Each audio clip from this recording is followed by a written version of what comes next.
इस शैतान के हाथ की गति अत्यंत तेज थी। ऐसा लग रहा था जैसे यह एक पल में समुद्र में फट गया हो। एक पल में अनगिनत समुद्री जल को कुचल दिया गया। यहाँ तक हजारों वर्ग किलोमीटर के दायरे में जगह भी छिन्न भिन्न हो गई। एक अतुलनीय विशाल शैतान का पंजा यक्षवेन की दिशा की ओर बढ़ा। इस समय सभी अधिपतियों ने यह भी देखा कि रसातल दानव भगवान, जो उनके हमलों के प्रति पूरी तरह से उदासीन थे, ने वास्तव में यज़वेन पर हमला किया था। इस समय विशेष रूप से वे मानव अधिपति, उनके चेहरे उतने ही कुरूप थे जितने की हो सकते थे। मूल रूप से जिन शब्दों में उन्होंने यज़वेन की आलोचना की थी, उनमें एक बहुत महत्वपूर्ण बिंदु था, और वह यह था कि यज़वेन केवल दानव जाति का एक अवशेष था और वे चाहते थे कि उसकी वफादारी साबित करने के लिए वह मर जाए। लेकिन अब रसातल दानव भगवान की उपस्थिति को देखते हुए यह स्पष्ट था कि वह चाहता था कि यज़वेन मर जाए और बिल्कुल भी पीछे नहीं हटे। वह हड़पने अभी, अगर यह वे होते तो वे निश्चित रूप से मर जाते। अब ऐसा लग रहा था कि शायद यज़वेन अहंकारी और अनियंत्रित था, मानव जाति की समग्र स्थिति के लिए त्याग करने को तैयार नहीं था, और यहाँ तक कि हर जगह परेशानी पैदा कर रहा था। इन अधिपतियों को व्यक्तिगत रूप से उसे मारने के लिए उकसा रहा था।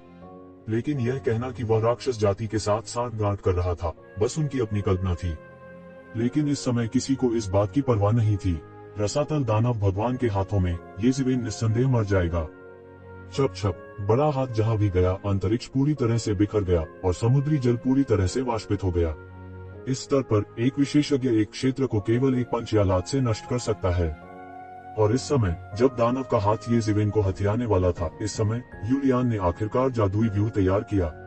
इस समय शून्य में एक दरार फटी हुई थी और एक बड़ी सरनी, जिसके कारण दानव राजा का खजाना घर फटा हुआ था। यंग मास्टर, लॉर्ड येमो को बताओ। यूलियान ने यज़वेन को दरार में भेजा, लेकिन उसके पास छिपने का समय नहीं था और सीधे दानव के हाथ से पकड़ लिया गया। उसकी मुस्कान उदास थी।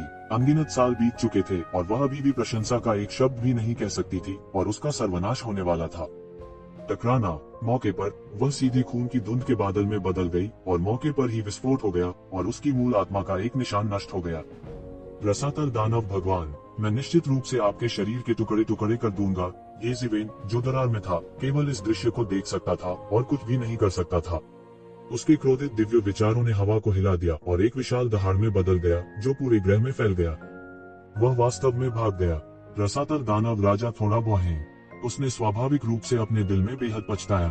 2 बार यज़वेन को 2 बार गंभीर रूप से घायल करने के बाद वह वास्तव में उसे पकड़ने में विफल रहा और उसे भागने दिया। उनके लिए निस्संदेह यह एक बड़ा अपमान था। जहां तक यज़वेन की बातों का सवाल था, उसने बिल्कुल भी परवाह नहीं की। यह दूर से भौंकने वाला कुत्ता था। हालांकि उसने जल्दी से खुद को शांत कर लिया और इन अधिपतियों की ओर देखने लगा। इस बार उसका मूल लक्ष्य यज़वेन नहीं, बल्कि ये अधिपति थे। आदिकालीन युग को जीतना उसका लक्ष्य था। चाहे वह मानव जाति हो या अन्य जातियां, वे सभी उसके रास्ते में बाधाएं थीं।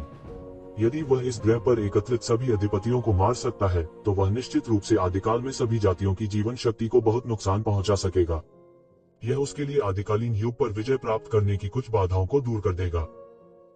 आप लोग वास्तव में दानव जाति के खिलाफ सेना में शामिल होना चाहते हैं। आप जीने से थक गए होंगे। मैं मूल रूप से आपको थोड़ी देर और जीवित रहने देना चाहता था, लेकिन ऐसा लगता है कि अब यह संभव नहीं है। रसातल दानव भगवान ने उन्हें ठंडी दृष्टि से देखा और कहा, रसातल दानव भगवान, मैंने लंबे समय से आपके प्रसिद्ध नाम के बारे में सुना है, लेकिन क्या आप वास्तव में सोचते हैं कि हम आपका कुछ नहीं कर सकते? जीविंग दानव राजा ने रसातल के दानव भगवान को ठंडेपन से देखा। मुझे देखने दो कि तुम कितने सक्षम हो। इस समय जीविंग दानव राजा ने अंतरिक्ष से रक्तसार की एक बूंद को पकड़ा, जिसमें भयानक शक्ति थी, और फिर उसे निगल लिया। फिर हवा के खिलाफ बढ़ते हुए उसके शरीर पर आभा थोड़ा थोड़ा करके आसमान छूती थी। एक पल में वह एक विशालकाय बन गया जो सैकड़ों फीट लंबा था, और फिर शून्य में 9 सिर वाले राक्षस में बदल गया। यह 9 सिर वाले एक राक्षसी सांप की तरह था, सिवाय इसके कि उसके 4 मजबूत अंक थे। रोना एक बच्चे के रोने जैसा था। यह जीविंग दानव राजा का वास्तविक शरीर था। जीविंग, दिलचस्प, लेकिन यह अब प्रारंभिक युग नहीं है। मैं देखना चाहता हूँ कि जीविंग जनजाति कितनी सक्षम है। सभी हमारे जीविंग जनजाति की ताकत कुछ ऐसी नहीं है जिसे आप समझ सके। अभी मैंने पहले ही हमारे जीविंग जनजाति के पुराने पूर्वज जीविंग दानव राजा, अतीत में 10 महान दानव राजाओं में से एक के रक्तसार को निगल लिया है। अब मुझे अपने साथ लड़ते हुए देखो और देखो तुम कितने मजबूत हो। जीविंग दानव राजा जोर से हंसा और उसके 9 सिरों से जहरीली लपटें निकली।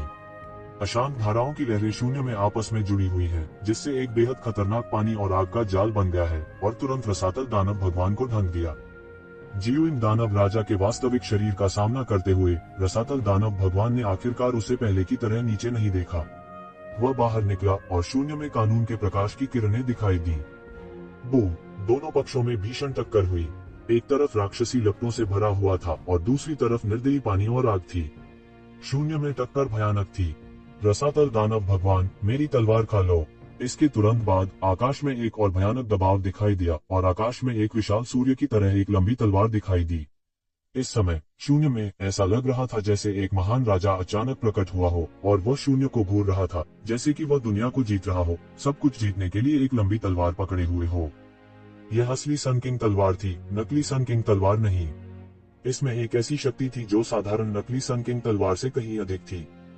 चलो, जब मानव जाति का सूर्य राजा दुनिया में व्याप्त था, मैंने उसे नहीं देखा। अब मैं देखना चाहता हूँ कि उसके वंशज कितने मजबूत हैं। रसातल दानव भगवान ने उपहास किया। सूर्य राजा तलवार पकड़े हुए वर्तमान सूर्य राजा का सामना करते हुए वह बिल्कुल भी नहीं डरा और उसके चेहरे पर उत्साह भी था। मरो दानव! इस समय प्राचीन फीनिक्स दायरे के विशेष दूत भी भड़क उठे और मौके पर एक अतुलनीय रूप से विशाल फायर फीनिक्स में तब्दील हो गए। यह हजारों फुट लंबा था और इसने आकाश को धुंधला कर दिया। इसने अपने मुंह से अनगिनत नानमिंगली आग उगल दी और आग का एक समुद्र शून्य में समा गया। यह बह गया और आकाश में दानव बादलों के माध्यम से जल गया। अनगिनत राक्षसों को जिंदा जला दिया गया। इस फायर फीनिक्स के पीछे एक और भी बड़े फीनिक्स के फैंटम ने शून्य में आकार लिया। यह फीनिक्स जाति के पुराने पूर्वज का प्रेत था। उनके अलावा विभिन्न जातियों के विशेषज्ञ भी एक के बाद एक भड़क उठे और अपनी अत्याचारी विरासत का खुलासा किया। उन्हें प्राचीन काल में इतने वर्षों तक क्रमित किया गया था और निश्चित रूप से उनकी अपनी उल्लेखनीय विरासत थी। उदाहरण के लिए, वर्तमान सूर्य राजा अतीत में सूर्य राजा द्वारा पीछे छोड़ दी गई सूर्य राजा तलवार पर भरोसा करके रसातल दानव भगवान के खिलाफ संघर्ष करने में सक्षम था।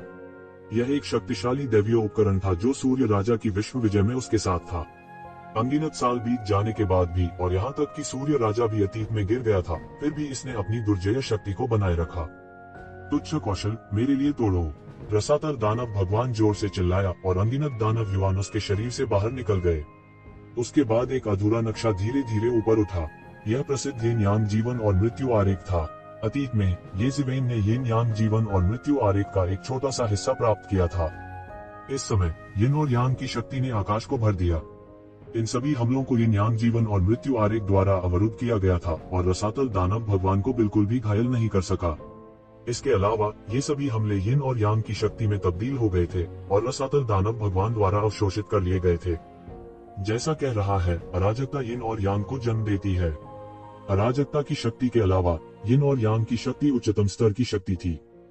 ये ऊर्जाएं, चाहे वे 5 तत्वों की हो या अन्य ऊर्जाओं की, सभी को रसातल दानव भगवान द्वारा यिन और यांग की शक्ति में परिवर्तित कर दिया गया था। ये जिवेन के विपरीत, जो यिन यांग जीवन और मृत्यु आरेख को नियंत्रित नहीं कर सकता था, रसातल दानव भगवान ने इतने सालों तक यिन यांग जीवन और मृत्यु आरेख प्राप्त किया था। भले ही आरेख अधूरा था और यिन और यांग की शक्ति संतुलित नहीं थी, यह उसके लिए यिन यांग जीवन और मृत्यु आरेख की कुछ शक्ति को नियंत्रित करने के लिए पर्याप्त थी। उसे ये जिवेन जैसा बनने की जरूरत नहीं थी, जो यिन यांग जीवन और मृत्यु आरेख को नियंत्रित नहीं कर सकता था। इसके विपरीत, यिन यांग जीवन और मृत्यु आरेख को दबाने के लिए उन्हें काफी ऊर्जा खर्च करनी पड़ी थी। जानवर, मेरे लिए मरो! रसातल दानव भगवान ने एक कदम आगे बढ़ाया और तुरंत प्राचीन फीनिक्स क्षेत्र के विशेष दूत के सामने पहुंचे। उन्होंने सीधे मुक्का मारा। टकराना, मुट्ठी के असंख्य सिद्धांत इस क्षण में पूरी तरह से प्रकट हुए और पृथ्वी को चकनाचूर करने वाली मुट्ठी ऊर्जा में परिवर्तित हो गए। प्राचीन फीनिक्स क्षेत्र के विशेष दूत के पीछे की आभासी छाया एक पल में टुकड़ों में बिखर गई। फिर मुट्ठी की ऊर्जा ने इस विशाल फायर फीनिक्स के शरीर पर बमबारी की। टकराना, एक अतुलनीय रूप से विशाल विस्फोट की आवाज सुनाई दी और यह फायर फीनिक्स, जो हजारों फीट लंबा था, जमीन पर गिर गया। इसने सीधे एक बड़ी दरार पैदा कर दी जो इतनी गहरी थी कि कोई नीचे नहीं देख सकता था।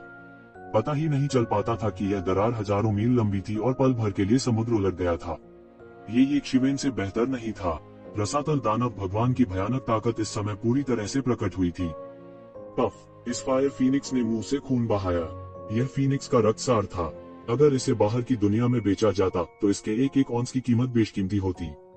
हालांकि ऐसा लग रहा था जैसे इस समय यह बेकार कचरा था। उसके सीने पर एक बहुत बड़ा घाव था और वह बहुत भयानक लग रहा था।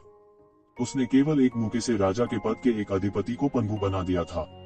रसातल दानव भगवान की भयावहता ऐसा लग रहा था जैसे इस समय कोई शैतान भगवान उतर आया हो। हालांकि इस समय कई शक्तिशाली अधिपतियों के सिलहूट उड़ गए और एक अत्याचारी आभा भड़क उठी। वे इस समय बिल्कुल भी पीछे नहीं हटे। रसातल दानव भगवान ने पहले ही इस स्थान को सील कर दिया था। शायद वे वास्तव में यहाँ मर जाते अगर वे अपनी पूरी ताकत से नहीं लड़ते। रसातल दानव भगवान के अलावा कई राक्षस भी थे जिन्होंने ग्रह पर आक्रमण किया। पूरा गठबंधन ग्रह एक पल के लिए शैतान के पंजों में गिर गया था और एक खूनी तूफान में डूब गया था। दूसरी ओर टकराना, येज़िवेन का शरीर दानव भगवान के मुख्य हॉल के फर्श पर जोर की आवाज के साथ टकराया। वह बिल्कुल भी हिल नहीं सकता था और उसने सीधे दानव भगवान के मुख्य हॉल की छत की ओर देखा। उसकी आंखों से अनजाने में आंसू बहने लगे। रसातल दानव भगवान, मैं यह सुनिश्चित करूंगा कि आप बिना दफन स्थान के मर जाएं। येज़िवेन की अचानक उपस्थिति ने लिटिल कुनपेंग को डरा दिया, जिसने अनगिनत छर्रों को निगल लिया था और जमीन पर पड़ा था। इस समय येज़िवेन की शक्ल देखकर छोटा कुनपेंग भी, जो हिलना नहीं चाहता था, जल्दी से उठ खड़ा हुआ।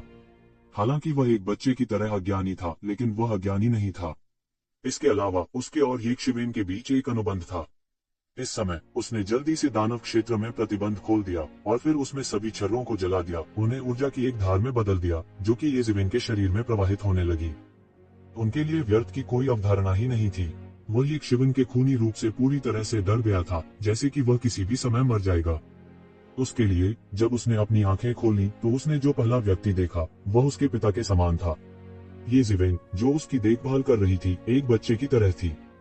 इस समय वह इतनी परवाह कैसे कर सकता था? येज़िवेन के शरीर में ऊर्जा की धारा बहने लगी। इस समय येज़िवेन अपने दिल में उदासी और गुस्से को मुश्किल से दबा सकता था। उन्होंने फीनिक्स पुनर्जनन तकनीक का संचालन किया, ऊर्जा के इस प्रवाह का मार्गदर्शन करने के लिए पाउडर में टूट गई हड्डियों और पूरी तरह से टूटी हुई मेरिडियन आदि की लगातार मरम्मत करने के लिए मार्गदर्शन किया। उसका शरीर अत्याचारी शरीर की महान सिद्धि के लिए पहले ही सुसंस्कृत हो चुका था। अत्याचारी शरीर की साधना करना बहुत कठिन था। एक औसत व्यक्ति येज़िवेन को घायल नहीं कर सकता था, जिसका शरीर अत्याचारी था। हालांकि येज़िवेन के लिए एक सामान्य व्यक्ति की तुलना में इस हद तक घायल हो जाने के बाद उबरना बहुत मुश्किल था। अन्यथा फीनिक्स पुनर्जनन तकनीक के साथ एक पल में सामान्य चोटों को पूरी तरह से ठीक किया जा सकता है। इस तरह की चोट को येज़िवेन की अब तक की सबसे गंभीर चोट कहा जा सकता है। वह लगभग मर गया। यदि यूलियान ने उसे अंतिम क्षण में दूर नहीं भेजा तो वह निश्चित रूप से रसातल दानव भगवान के हाथों मर जाएगा। बीप, इस समय उनके शरीर में फीनिक्स पुनर्जनन तकनीक सीधे एक फीनिक्स में बदल गई, जिससे उनका पूरा शरीर ढक गया और जल गया। इस समय येज़िवेन निर्वाण में अग्नि फीनिक्स की तरह लग रही थी। इस समय कुनपेंग, जो हमेशा एक बच्चे की तरह था, भी पूरी तरह से गंभीर हो गया और उसने येज़िवेन के पक्ष की रक्षा की। हालांकि इस दानव भगवान के खजाने में कोई खतरा नहीं होना चाहिए, लेकिन वह इस समय थका नहीं था। इस समय उसकी टकटकी भयंकर हो गई। उसकी निगाह कभी कभी तीखी हो जाती थी। इतने लंबे समय तक गोलियां निगलने के बाद यह पेटू पहले ही स्वर्ग क्षेत्र के विशेषज्ञों की श्रेणी में आ चुका था। इस सुधार ने येज़िवेन को ईर्ष्या और घृणा से भर दिया। इस छोटे से खाने के शौकीन की तुलना में परमेश्वर का पुत्र येशुकोन, जिसे खेती के लिए कोई बाधा नहीं होने के लिए जाना जाता था, कुछ भी नहीं था। यह बिना किसी बाधा के बिल्कुल सही परिभाषा थी। जब तक कोई खाता है, कोई आसानी से टूट सकता है। समय ऐसे ही बीतता गया। पलक झपकते ही 10 साल पलक झपकते बीत गए। येज़िवेन निश्चल पड़ी थी, लेकिन समय बीतने के साथ उसकी आभा धीरे धीरे बढ़ रही थी। थोड़ा थोड़ा करके वह अपने चरम पर पहुंच गया। एक स्पष्ट सीटी की आवाज ने शैतान सम्राट के खजाने के घर के पूरे हॉल को हिलाकर रख दिया। येज़िवेन, जो इस समय फीनिक्स की आभासी छाया में फंसे हुए थे, अंत में अचानक उठे। इस समय दिव्य प्रकाश उसके शरीर के चारों ओर नृत्य करता है, जिससे वह एक ऐसे देवता की तरह दिखता है जिसका पुनर्जन्म हुआ हो। येज़िवेन ने अपनी मुट्ठी भींची और उसके शरीर को देखा। उसने वास्तव में अत्याचारी शरीर को महान उपलब्धि, महान पूर्णता के दायरे में विकसित किया था। मूल रूप से जब से उन्होंने 10वें स्तर तक साधना की, अत्याचारी शरीर में लगभग कोई सुधार नहीं हुआ। यदि वह सुधार करना चाहता था तो वह केवल उसे लगातार नष्ट कर सकता था और फिर उसका पुनर्निर्माण कर सकता था। लेकिन येज़िवेन के अत्याचारी शरीर के स्तर के साथ ज्यादा से ज्यादा वह जीवित दानव राजा की तरह अपने अंदर एक बड़ा छेद कर सकता था। केवल इसी समय वह रसातल दानव भगवान द्वारा एक पंजे से लगभग मारा गया था। इसे वास्तव में भेस में वरदान कहा जा सकता है। अचानक उसने 10वें स्तर को महान पूर्णता के क्षेत्र में विकसित किया था। इस समय हालांकि येज़िवेन की ताकत को बहुत मजबूत नहीं कहा जा सकता था, यह पहले से ही बहुत परिपूर्ण थी, जिसकी तुलना एक भगवान के भौतिक शरीर से की जा सकती थी। यह अत्याचारी निकाय के 10वें स्तर की सच्ची शक्ति थी। ये सभी अत्याचारी शरीर का 10वां स्तर था जिसे येज़िवेन ने निकाला था। येज़िवेन ने यह नहीं देखा था कि मूल संस्करण कैसा दिखता था, लेकिन उनका यह भी मानना कि भले ही मूल अत्याचारी शरीर इससे अलग था, यह मूल संस्करण के साथ प्रतिस्पर्धा करने के लिए पर्याप्त था। और सबसे महत्वपूर्ण बात यह है कि यह भारी चोट उसके शिरोबिंदु के बराबर थी, मांस और हड्डियां सब नष्ट हो गए थे और उसने एक नया जीवन प्राप्त कर लिया था। फीनिक्स कबीले में निर्वाण कानून था। प्रत्येक निर्वाण के बाद उनकी शक्ति एक नए स्तर तक बढ़ जाती थी। इसलिए फीनिक्स कबीले अक्सर निर्वाण से गुजरते थे। इस समय ऐसा लगता था कि येज़िवेन निर्वाण से गुजर चुकी है। उसके शरीर का पुनर्निर्माण किया गया था और उसने दिव्य प्राणी क्षेत्र की 9वीं स्वर्गीय परत के लिए मार्ग को पूरी तरह से खोल दिया था। दूसरे शब्दों में, दिव्य अस्तित्व क्षेत्र का मूल रूप से अतुलनीय रूप से मजबूत 9वां स्वर्ग इस समय पूरी तरह से खुल गया था। जब तक उसने धैर्यपूर्वक साधना की, दिव्य सत्ता क्षेत्र के 9वें स्वर्ग में प्रवेश करना केवल कुछ ही समय की बात थी। पर्याप्त नहीं, भले ही मैं स्वर्ग के 9वें स्तर में प्रवेश करता हूँ, मैं अभी भी रसातल दानव भगवान से दूर हूँ। येज़िवेन ने अपनी मुट्ठी भींच ली और दांत भींच लिए। इस बार तुमलियान उसे बचाने के लिए रसातल शैतान भगवान के हाथों मर गया था। उसे यह भी नहीं पता था कि जागने के बाद वह येमो का सामना कैसे करेगा। इस बार गठबंधन की बैठक में भाग लेने के लिए यूलियान को लाने वाला वही था, लेकिन नतीजा कुछ ऐसा था। वास्तव में भले ही वह स्वर्ग के दायरे के 9वें स्तर में प्रवेश कर गया हो, फिर भी उसके और राजा के रैंक के कई अधिपतियों के बीच एक बड़ा अंतर था। रसातल दानव भगवान का उल्लेख नहीं करना जो इन अधिपतियों को आसानी से हरा सकते थे, उनके और उनके बीच का अंतर वर्तमान उसके बीच के अंतर की तरह था, स्वर्ग और पृथ्वी। लेकिन अब कोई रास्ता नहीं था, क्योंकि वह एक और जरूरी समस्या का सामना कर रहा था। दानव बीज जो उसके शरीर में दब गया था, इस बार भारी चोट के कारण पूरी तरह से अनियंत्रित रूप से फैल रहा था, और इस अवधि के दौरान येज़िवेन के उपचार द्वारा अवशोषित औषधीय शक्ति का एक बड़ा हिस्सा इस दानव बीज द्वारा अवशोषित कर लिया गया था। इस अवधि के दौरान यह अनजाने में एक बहुत ही खतरनाक स्तर तक बढ़ गया था, और यह भी कहा जा सकता था कि येज़िवेन इसे नियंत्रित करने में पूरी तरह से असमर्थ थी। अतीत में वह अभी भी इसे दबाने के लिए ध्यानवान मिरर, प्राचीन ईश्वर शास्त्र आदि पर भरोसा कर सकता था, लेकिन अब पूरी तरह से विकसित दानव बीज लगभग अनियंत्रित रूप से बढ़ गया था और यह परिपक्वता के बिंदु तक विकसित होता दिख रहा था। और यह परिपक्वता के बिंदु के जितना करीब था, इसका मतलब यह भी था कि येज़िवेन उसी समय मृत्यु के बिंदु के भी करीब थी। अंत में, क्या मैं अभी भी मरने वाला हूँ? येज़िवेन थोड़ी कड़वाहट के साथ मुस्कुराए बिना नहीं रह सकी। इतने वर्षों में उसके शरीर में दुष्टात्मा के बीज के कारण ऐसा कोई दिन नहीं था जब वह अधमरे न हो, और ऐसा कोई दिन नहीं था जब वह सावधान नहीं था, और अब वह दिन आ गया था। अचानक उसकी मन स्थिति जाग उठी। इस समय चिंता करना बेकार था, यह सोचना बेहतर था कि उनकी मृत्यु के बाद चीजों को कैसे व्यवस्थित किया जाए। हाँ, इस समय हालांकि येज़िवेन पहले ही इसे देख चुका था, वह यह भी समझ गया था कि इस बार उसे डर था कि वह वास्तव में आपदा से बच नहीं पाएगा, और जब दानव का बीज पूरी तरह से परिपक्व हो गया, जिस क्षण यह फट गया, यह उनकी मृत्यु का क्षण होगा। यह सोचकर वह और अधिक समय बर्बाद नहीं करना चाहता था और तुरंत प्रतिबंध खोल दिया। अनगिनत औषधीय धाराएं ऊर्जा की धारा में बदल गईं और सीधे येज़िवेन के शरीर में डाली गईं, और उसकी गति भी धीरे धीरे बढ़ी। Boom boom boom. लगभग हर बार एक समय में कोई महसूस कर सकता है कि उसकी आभा एक पायदान ऊपर उठती है और फिर फट जाती है। यह ऊर्जा की धारा में बदल गया जो बह गया, और येज़िवेन द्वारा बहुत सारी ऊर्जा अवशोषित कर ली गई, लेकिन इससे भी अधिक ऊर्जा पूरी तरह से बर्बाद हो गई, उसके छिद्रों से बाहर निकली और फिर सदमे की लहरों में बदल गई जो बह गई। लेकिन इस समय येज़िवेन को इसकी कोई परवाह नहीं थी, वह वैसे भी मरने वाला था, उसके बारे में परवाह करने का क्या मतलब था। इस समय बगल में कुनपेन इस समय चिल्लाता रहा, मानो कह रहा हो कि येज़िवेन एक बेकार था, और फिर एक सांस में सीधे येज़िवेन के शरीर से बहने वाली सारी ऊर्जा को निगल लिया।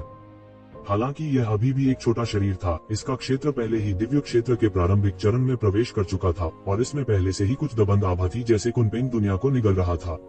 एक सांस में इसने येज़िवेन के शरीर से बहने वाली सारी ऊर्जा को निगल लिया, और एक बिट भी बर्बाद नहीं हुआ। उसका छोटा पेट ऊपर नीचे होता रहता था, और जिस क्षण ऊर्जा उसके द्वारा अवशोषित की जाती थी, वह तुरंत उसके द्वारा पचा ली जाती थी, एक सेकंड के लिए भी रुके बिना। कुनपेन की दुनिया को समाहित करने की क्षमता भी बहुत अत्याचारी और भयानक थी। दानव लॉर्ड मेन हॉल में येज़िवेन और छोटी कुनपेन, मुख्य और पालतू जोड़ी, औषधीय गोलियों को अवशोषित करते रहे और ऊर्जा का अतिरेक करते रहे, जबकि दूसरा ऊर्जा को अवशोषित करता रहा और उनकी गति बढ़ती रही। पलक झपकते ही पूरे 10 साल बीत गए थे जब येज़िवेन दानव लॉर्ड मेन हॉल में भाग गया था। बूम! अचानक येज़िवेन के शरीर से एक अत्यंत अत्याचारी शक्ति का विस्फोट हुआ और उसके शरीर में एक विस्फोटक शक्ति प्रवाहित हुई। आकाशीय क्षेत्र का 9वां स्वर्ग। मैंने अंत में कदम रखा। येज़िवेन ने धीरे से अपनी आंखें खोली। आकाशीय क्षेत्र के 9वें स्वर्ग में कदम रखते हुए उनकी पूरी ताकत में एक पृथ्वी बिखरने वाला सुधार था और उनकी युद्ध शक्ति दिव्य क्षेत्र के अंतिम चरण के अस्तित्व को भी नष्ट कर सकती थी। दायरे में वृद्धि ने भी उसके लिए दानव बीज को दबाने के लिए कुछ समय खरीदा और दानव बीज की परिपक्वता में देरी की। हालांकि वह जानता था कि यह प्यास बुझाने के लिए जहर पीने जैसा है, लेकिन कोई दूसरा रास्ता नहीं था। इस समय उसने अपने बगल में छोटे कुनपेंग को देखा। यह वास्तव में दिव्य क्षेत्र प्रारंभिक चरण के शिखर पर पहुंच गया था और दिव्य क्षेत्र मध्यवर्ती चरण में प्रवेश करने वाला था। वह मदद नहीं कर सकता था, लेकिन यह नहीं जानता था कि हंसना है या रोना है। उसने कुनपेंग से कुछ 100 साल पहले खेती की थी, लेकिन अंत में इस छोटे खाव ने उससे पहले दिव्य क्षेत्र में कदम रखा था और उसे अचानक शर्मिंदगी महसूस हुई। बीप बीप, यह देखकर कि एक शिवेन जाग गया था, नन्हा कुनपेंग उत्साह से चिल्लाया। मोटे तौर पर बात कर रहा था कि इस अवधि के दौरान उसने कितनी मेहनत की थी और प्रशंसा मांग रहा था। ठीक है, मैं समझ गया। एक शिवेन खूब मुस्कुराई, लेकिन फिर उसकी आंखें तेज हो गईं। 10 साल हो गए हैं, यह बाहर जाने और देखने का समय है। ये शिवेन के लिए, जो ठीक हो रहे थे और सफलता पा रहे थे, 10 साल का समय बस एक पलक झपकने जैसा था। उसे समय की कोई अवधारणा नहीं थी। ऐसा लगा जैसे बहुत समय बीत गया हो, लेकिन यह भी महसूस हुआ कि यह बिल्कुल भी नहीं गुजरा था। हालांकि बाहरी दुनिया के लिए यह एक प्रचंड तूफान की तरह था। रसातल दानव भगवान एलायंस ग्रह में टूट गया और विभिन्न जातियों को भारी नुकसान उठाना पड़ा। यह 10 साल पहले से ही खबर थी। हालांकि इसके कारण होने वाले प्रभाव अब भी मौजूद थे। मूल रूप से विभिन्न जातियां अभी भी देख रही थी और उन्होंने दानव जाति के विरुद्ध कार्य नहीं किया, या बल्कि वे मानव जाति और दानव जाति दोनों को भारी नुकसान होने की प्रतीक्षा कर रहे थे ताकि वे लाभ उठा सकें। हालांकि 10 साल पहले एलायंस प्लेनेट पर लड़ाई ने सीधे पूरे ग्रह को विस्फोट कर दिया, जिससे यह ब्रह्मांड में टुकड़ों में बदल गया। उस लड़ाई में अनगिनत लोग मारे गए थे। बड़ी दुष्ट कृषक ताकतों के पुराने पूर्वजों ने अपनी जान गंवाई थी। गिनने के लिए वे बहुत अधिक थे। हर तरफ उनका मातम पसर गया था। उनका उल्लेख नहीं करने के लिए यहाँ तक राजा और मार्किस परिवारों के पुराने पूर्वजों को भी बड़ी क्षति हुई थी। प्राचीन फीनिक्स वर्ल्ड के विशेष दूत गंभीर रूप से घायल हो गए थे। उसकी मार्शल आर्ट अपंग हो गई थी और वह अपने मूल रूप में वापस आ गया था। उन्हें प्राचीन फीनिक्स वर्ल्ड द्वारा वापस ले लिया गया था। कहा गया कि वह अब तक ठीक नहीं हुआ था। उस लड़ाई में 9 शिशु राक्षस राजा भारी रूप से घायल हो गए थे। 9 इन्फेंट रेस में लौटने के बाद उन्हें एक विद्रोह का सामना करना पड़ा जिसने लगभग पूरी दौड़ को पलट दिया। इसके अलावा सभी कुलों को भारी नुकसान हुआ। उनमें से मानव जाति, जो अदृश्य यजमान थी, को सबसे अधिक नुकसान उठाना पड़ा। उनमें से 5 से अधिक किंग रैंक के विशेषज्ञों की मृत्यु हो गई थी और वे सभी रसातल दानव भगवान द्वारा मारे गए थे। इसके अलावा 10 से अधिक माक्वेज गंभीर रूप से घायल हो गए, जिनमें ये कबीले के प्रमुख ये तियानकियोनक भी शामिल थे।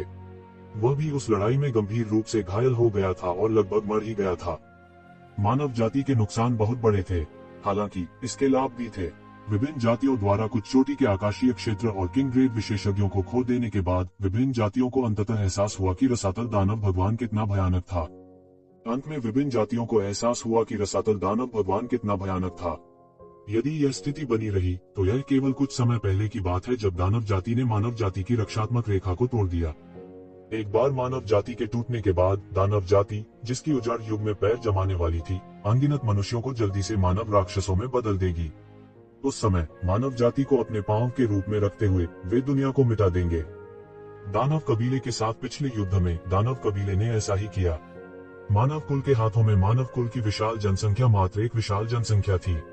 अधिकांश मानव कबीले इतने कमजोर थे कि मुर्गे को भी नहीं पकड़ सकते थे। हालांकि एक बार जब वे डेविल रेस के हाथों में पड़ गए, भले ही डेविल रेस ने मानव जाति का वध नहीं किया, जब तक वे इन मानव जाति को मानव राक्षसों में बदल देते हैं, यह एक भयानक संख्या होगी। जरा इसके बारे में सोचें, मानव जाति की जनसंख्या अन्य जातियों की तुलना में 10 गुना या यहाँ तक दर्जनों गुना थी। यदि वे सभी मानव राक्षसों में परिवर्तित हो जाते हैं, भले ही उनका स्तर बहुत अधिक न हो, फिर भी यह एक बहुत ही भयावह बात होगी। यह कहना झूठ नहीं होगा कि वे पूरे प्राचीन बैरेंस महाद्वीप को जीत सकते हैं। मूल रूप से दानव जाति के अवशेष ज्यादा कुछ नहीं कर पाएंगे। विभिन्न जातियां साल भर दानव जाति के अवशेषों को मारती और दबाती रही हैं। मूल रूप से वे ज्यादा कुछ नहीं कर पाए थे। कुछ किंग ग्रेड विशेषज्ञ थे जो खुद को दिखाने की हिम्मत नहीं करते थे, अन्यथा उन पर महाद्वीप की विभिन्न नस्लों द्वारा हमला किया जाएगा। हालांकि इस समय रसातल शैतान भगवान के भयानक अस्तित्व के साथ मानव कबीले के लिए विरोध करना मुश्किल होगा।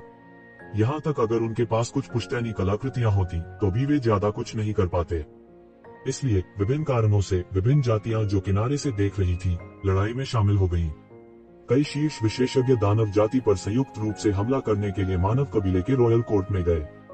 शेष विशेषज्ञों ने भी दानव जाति की स्थानिक दरार पर हमले शुरू किए, जिसकी वे रखवाली कर रहे थे, जिससे उन्हें और विशेषज्ञों को वापस बुलाने के लिए मजबूर होना पड़ा, जिससे उनके लिए मानव कबीले के रॉयल कोर्ट पर हमला करना असंभव हो गया। मूल रूप से एक दूसरे के खिलाफ लड़ने वाली विभिन्न जातियों के पास एबिस डेविल लॉर्ड के अस्तित्व के कारण एकजुट होने के अलावा कोई विकल्प नहीं था। एक साथ काम करना उनके लिए दुर्लभ था। 10 साल पहले की तुलना में पूरी स्थिति काफी बदल गई थी। इसकी तुलना में मानव जाति जिस स्थिति का सामना कर रही थी, उसमें बहुत सुधार हुआ प्रतीत हो रहा था। विभिन्न नस्लों की भागीदारी के साथ मानव कबीले पर दबाव बहुत कम हो गया। बड़ी संख्या में दानव जाति की सेनाओं को वापस पकड़ने वाली विभिन्न जातियों के साथ मानव कबीले रॉयल कोर्ट के बाहर एबिस डेविल लॉर्ड से निपटने के लिए अधिक समय मुक्त कर सकते थे। बस रसातल दानव भगवान को विलंबित करना उनके लिए पहले से ही एक अत्यंत कठिन कार्य था। सबसे महत्वपूर्ण बात, मायावी रसातल डेविल लॉर्ड का सामना करते हुए वे पूरी तरह से रक्षात्मक थे। यह भी कहा जा सकता है कि वे अपनी जान बचाने के लिए भाग रहे थे। हालांकि एबिस डेविल लॉर्ड के हाई प्रोफाइल हमले के साथ युद्ध की लपटें हर जगह जल रही थी। यहाँ तक धर्म की पूजा करने वाला दानव भी हर जगह हमला कर रहा था। मूल रूप से दानव पूजा करने वाले धर्म का अस्तित्व प्राचीन बेरेंस महाद्वीप के लिए एक छोटी सी बात थी। हालांकि अब जबकि विभिन्न प्रमुख ताकतों के पास इससे निपटने का समय नहीं था, यह एक बड़ी समस्या बन गई थी। इस वजह से विभिन्न प्रमुख ताकतों के पास दानव पूजा धर्म को मिटाने के लिए बड़ी संख्या में सदस्यों और शिष्यों को भेजने के अलावा कोई विकल्प नहीं था। सीमा द्वार। फिर मैं यहाँ से प्रवेश किया। अब प्राचीन बेरेंस महाद्वीप में प्रवेश करने के लिए पहली चौकी पर खड़े होकर येज़ेबेल ने उन युवा पीढ़ियों को देखा जो लगातार विभिन्न छोटी दुनिया से प्राचीन बेरेंस महाद्वीप में आ रही थी। यह बिल्कुल वैसा ही था जैसे एक शिवेन पहली बार आया था। वह भावुक हुए बिना नहीं रह सका। पलक झपकते ही 100 साल बीत गए, मानो एक पल ही सही। उसके बाद वह बड़ी महत्वाकांक्षाओं के साथ प्राचीन बंजरों में आया। अब उन्हें मायूस होकर जाना पड़ा। वह अनिच्छुक था, लेकिन कोई दूसरा रास्ता नहीं था। उसने अपना आभामंडल छुपा लिया। आसपास के योद्धा केवल महान संत क्षेत्र में थे। अधिक से अधिक वे पारलौकिक क्षेत्र में थे। उनमें से कोई भी उसके निशान नहीं खोज सका। वह पहले ही आकाशीय क्षेत्र में प्रवेश कर चुका था। उन्होंने स्वर्ग और पृथ्वी के साथ एकीकरण किया था। उनकी हर सांस ऐसी थी जैसे पूरा आकाश सांस ले रहा हो, स्वाभाविक रूप से बह रहा हो। प्राचीन बेरेंस महाद्वीप में आने जाने वाले इन लोगों ने यह अपेक्षा नहीं की थी कि इस समय उन्हें देखने वाला कोई स्वर्गीय क्षेत्र का स्वामी होगा। उनके लिए उस स्तर का एक मास्टर पहले से ही एक किंवदंती, एक पौराणिक अस्तित्व था। यह ऐसा अस्तित्व नहीं था जिससे वे संपर्क में आ सकें। समय बीतने के साथ येज़ेबेल ने तेजी से पाया कि उसके शरीर के अंदर शैतान के बीज की वृद्धि दर भी तेजी से बढ़ी थी। वह अब अकेले अपनी मार्शल शक्ति पर भरोसा करके शैतान के बीज के विकास को दबा नहीं सकता था। भले ही उसने आकाशीय क्षेत्र के 9वें स्तर पर कदम रखा हो और उसकी मार्शल शक्ति छलांग और सीमा से आगे बढ़ गई हो, लेकिन वह केवल कुछ और वर्षों के लिए शैतान के बीज को दबा सकता था। इस मामले में वह जानता था कि वह लगभग निश्चित रूप से मरने वाला था। जिस दिन दानव का बीज फूटा वह उसकी मृत्यु का दिन होगा। अब उसे सिर्फ अपने परिवार की चिंता सता रही थी। ये परिवार के कई स्वामी थे, इसलिए चिंता करने की उसकी बारी नहीं थी। वह जानता था कि उसके पास ज्यादा समय नहीं बचा है। इस समय येज़ेबेल केवल अपने माता पिता को आखिरी बार देखने के लिए ट्रू मार्शल डोमेन पर लौटना चाहते थे। उसके पिछले जीवन में सब कुछ पहले ही एक सपने की तरह गायब हो गया था। सैकड़ों साल बीत चुके थे और वह लंबे समय से खुद को इस दुनिया का मूल निवासी मानता था। उसके पिछले जीवन की हर तरह की चीजें धीरे धीरे फीकी पड़ने लगी थी। अगर वह इसे याद भी करता है तो यह बेकार होगा। सैकड़ों साल बीत चुके थे और उसके पिछले जन्म के उसके माता पिता पहले ही मिट्टी के प्याले में बदल चुके थे। इसलिए वह लंबे समय से अपने माता पिता को ट्रू मार्शल डोमेन में अपने करीबी रिश्तेदारों के रूप में मानते थे। अब वह आखिरी बार उन्हें देखने के लिए वापस जाएगा और आखिरी बार उनके साथ जाएगा। इस समय वह अब नस्ल की धार्मिकता या प्राचीन बेरेंस और डेविल रेस के बीच लड़ाई की परवाह नहीं करना चाहता था। ये चीजें ऐसी चीजें नहीं थी जिन्हें वह प्रबंधित कर सकता था। यहाँ से वह विश्व मार्ग से ट्रू मार्शल डोमेन पर लौटना चाहता था। उसने गहरी आह भरी। वह बंद कमरे के प्रशिक्षण से सीधे बाहर आने ही वाला था कि अचानक उसने आकाश में व्याप्त अनगिनत राक्षसी शक्तियों को देखा। फिर दूर के ट्रू मार्शल डोमेन के मार्ग की दिशा से एक बड़ी दरार फटी हुई थी और एक चौंकाने वाली दानव छाया अचानक उसमें से निकल गई। येज़ेबेल का दिल अचानक कस गया। रसातल शैतान भगवान। उन्होंने तुरंत इस आभा को पहचान लिया, द एबिस डेविल लॉर्ड। हाँ, वह अपनी मृत्यु तक रसातल शैतान भगवान की आभा को कभी नहीं भूलेगा। यदि रसातल शैतान भगवान के लिए नहीं होता तो तुम लियान नहीं मरते। निचले शहर के गेट में मानव योद्धा हंगामा कर रहे थे। उन्हें नहीं पता था कि क्या चल रहा है। उन्होंने केवल हवा में व्याप्त अनगिनत दानव ऊर्जाओं को देखा, लेकिन ये शिवेन की दृष्टि कितनी शक्तिशाली थी। वह एक नजर में देख सकता था कि रसातल शैतान भगवान वास्तव में घायल हो गया था। उसने देखा कि उसके राजसी शरीर पर एक बड़ा छेद था जो उसके पूरे पेट में पूरी तरह से घुस गया था, जैसे कि एक बड़ी तोप ने एक बड़े छेद को उड़ा दिया हो। उसका पूरा शरीर भी एक भयानक विरोधी के साथ एक भयंकर संघर्ष में लग रहा था और हर जगह बुरी तरह से विकृत हो गया था। यह कैसे संभव है? ये ज़िवेन बेहद हैरान थे। रसातल शैतान भगवान किस प्रकार का अत्याचारी अस्तित्व था। उसने एक हाथ से मेचा पहने ये ज़िवेन को लगभग मार ही डाला था। इस तरह की ताकत ये शिवेन की चरम लड़ने की ताकत से कई गुना ज्यादा थी। वह कैसे घायल हो सकता है? किस तरह का व्यक्ति उसे इस तरह घायल कर सकता है? ये ज़िवेन महसूस कर सकती थी कि रसातल शैतान भगवान अभूतपूर्व रूप से कमजोर था। हालांकि यह अभी भी भयानक था, यह एक शिवेन को बेहद हैरान करने के लिए काफी था। उसने किस तरह की भयानक चीज का सामना किया?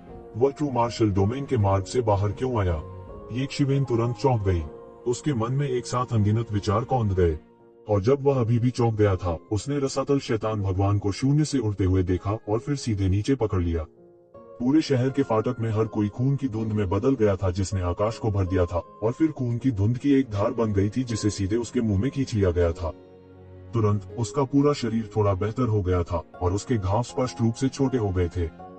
वह इन लोगों के रक्तसार को लगातार पचाते हुए राक्षसी शक्ति का संचालन करता रहा और फिर इसका उपयोग अपनी चोटों के इलाज के लिए किया। एक छोटे से विराम के बाद वह तुरंत प्राचीन सूनेपन में उड़ गया। बूम! एक जोर की गड़गड़ाहट के साथ एक विशाल पैर आकाश से नीचे आया और समुद्र में 10,000 मील के दायरे में सभी जीवित प्राणियों का विनाश हो गया। वे सभी मौत के लिए कुचल दिए गए और फिर रक्तसार के द्रव्यमान में बदल गए, जिसे सीधे रसातल शैतान भगवान ने अवशोषित कर लिया था। रसातल डेविल लॉर्ड का नरसंहार अभी खत्म नहीं हुआ था। वह प्राचीन उजाड़ की गहराई में चला गया और हर जगह वह गया। मानव जाति, समुद्री जाति और 100 जातियों के गठबंधन सभी का वध कर दिया गया और किसी को भी नहीं बख्शा गया। खंडहर ही रह गए। ये ज़िवेन, जिसने एक आपदा को चकमा दिया था, उस जगह को खाली घूर रहा था जिसे रसातल दानव भगवान ने तबाह कर दिया था। यह मृत्यु का देश था, पृथ्वी पर नरक की तरह। कोई भी जीवित प्राणी नहीं थे। यह मृत्यु का देश था, मृत सन्नाटा, जिसमें कोई जीवित प्राणी नहीं बचा था। किसी भी भूत या शिकायत के अस्तित्व का उल्लेख नहीं है। यहाँ तक रसातल दानव भगवान द्वारा सार, रक्त और मांस सभी को चूसा गया था। ये शिवेन इस भयानक विनाशकारी शक्ति को देखकर अवाक रह गई। रास्ते में कई विशेषज्ञ थे जो रसातल दानव भगवान को रोकना चाहते थे, लेकिन उनमें से कोई भी उसका मैच नहीं था और वे सभी मारे गए। तुम्हारी हिम्मत कैसे हुई, दानव? अचानक 100 रेस एलायंस की प्रमुख जातियों में से एक शक्तिशाली अभिजात वर्ग ने छलांग लगा दी। यह एक दिव्य क्षेत्र का शिखर अभिजात वर्ग था, लेकिन रसातल दानव भगवान ने उसकी ओर देखा भी नहीं। सीधे इस दिव्य क्षेत्र विशेषज्ञ को पकड़ लिया और उसे अपने मुंह में भर लिया, उसे काटकर मौत के घाट उतार दिया और उसे निगल लिया। फिर उसके पंजे की एक और कड़ी चोट के साथ 10,000 ली के दायरे में हर कोई एसेंस ब्लड की एक गेंद में बदल गया, जिसे उसने खा लिया। इतने सारे विशेषज्ञों को रास्ते में निगलने के बाद आखिरकार उनका रंग थोड़ा बेहतर दिख रहा था। वह अब बीमार नहीं था और उसके शरीर पर घाव भी आश्चर्यजनक दर से ठीक हो रहे थे। पलक झपकते ही उनकी आकृति वीरान युग की गहराइयों में ओझल हो गई। यहाँ तक ये ज़िवेन भी यह पता नहीं लगा सका कि रसातल दानव भगवान कहाँ गया था। धिक्कार है, इस रसातल दानव भगवान के साथ क्या हो रहा है? तू, ज़िवेन ने सदमे में कहा। उसे इस तरह काटने के लिए कितनी बुरी तरह से घायल किया गया था। किसी को पता होना चाहिए कि दुनिया में सबसे कीमती खजाने हजारों या दसियों हजार साल पुराने खजाने नहीं थे, बल्कि ये जीवित प्राणी थे। ये जीवित प्राणी स्वर्ग द्वारा प्रदान की गई आत्माओं के साथ पैदा हुए थे और उनके पास जीवन ऊर्जा थी। वे दुनिया की सबसे कीमती चीजें थी, इसलिए ऐसी कई दुष्ट और राक्षसी तकनीकें थीं जिनमें खुद को मजबूत करने के लिए इन जीवित प्राणियों के साथ रक्त को अवशोषित करना शामिल था। जिस तरह ये ज़िवेन अक्सर त्यानयुवान दर्पण का इस्तेमाल राक्षस जाति के मांस और रक्त को अवशोषित करने के लिए सार क्यूई में बदलने के लिए करती थी, सार में यह वही सिद्धांत था। हालांकि एबिसल दानव मास्टर की उपस्थिति ने स्पष्ट रूप से संकेत दिया कि वह गंभीर रूप से घायल हो गया था और उसके पास इस तरह का कार्य करने के अलावा कोई विकल्प नहीं था।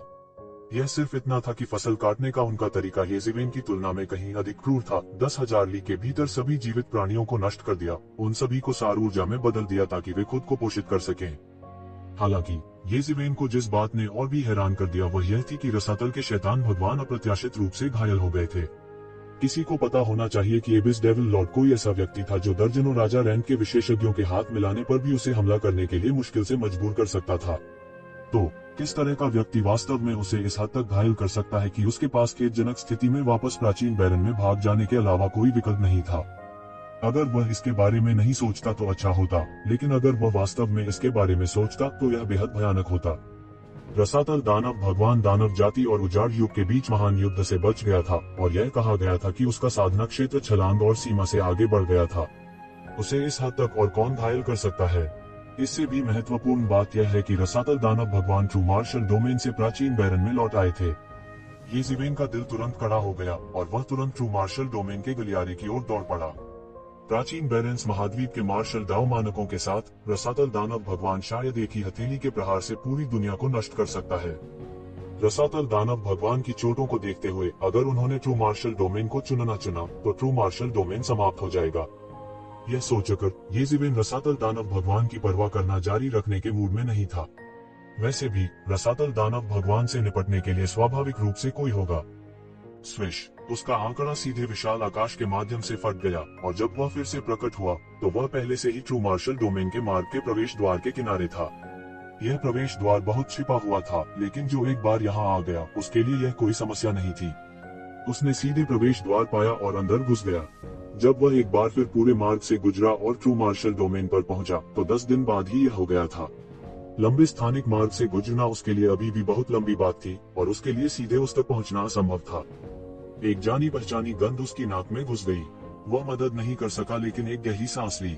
उसने अपनी आंखें बंद कर ली और अपने पूरे शरीर में आराम महसूस किया। ट्रू मार्शल वर्ल्ड की स्पिरिट एनर्जी बंज प्राचीन दुनिया की तुलना में बेहद पतली थी। हालांकि यह वह जगह थी जहां उनकी जड़ें थीं।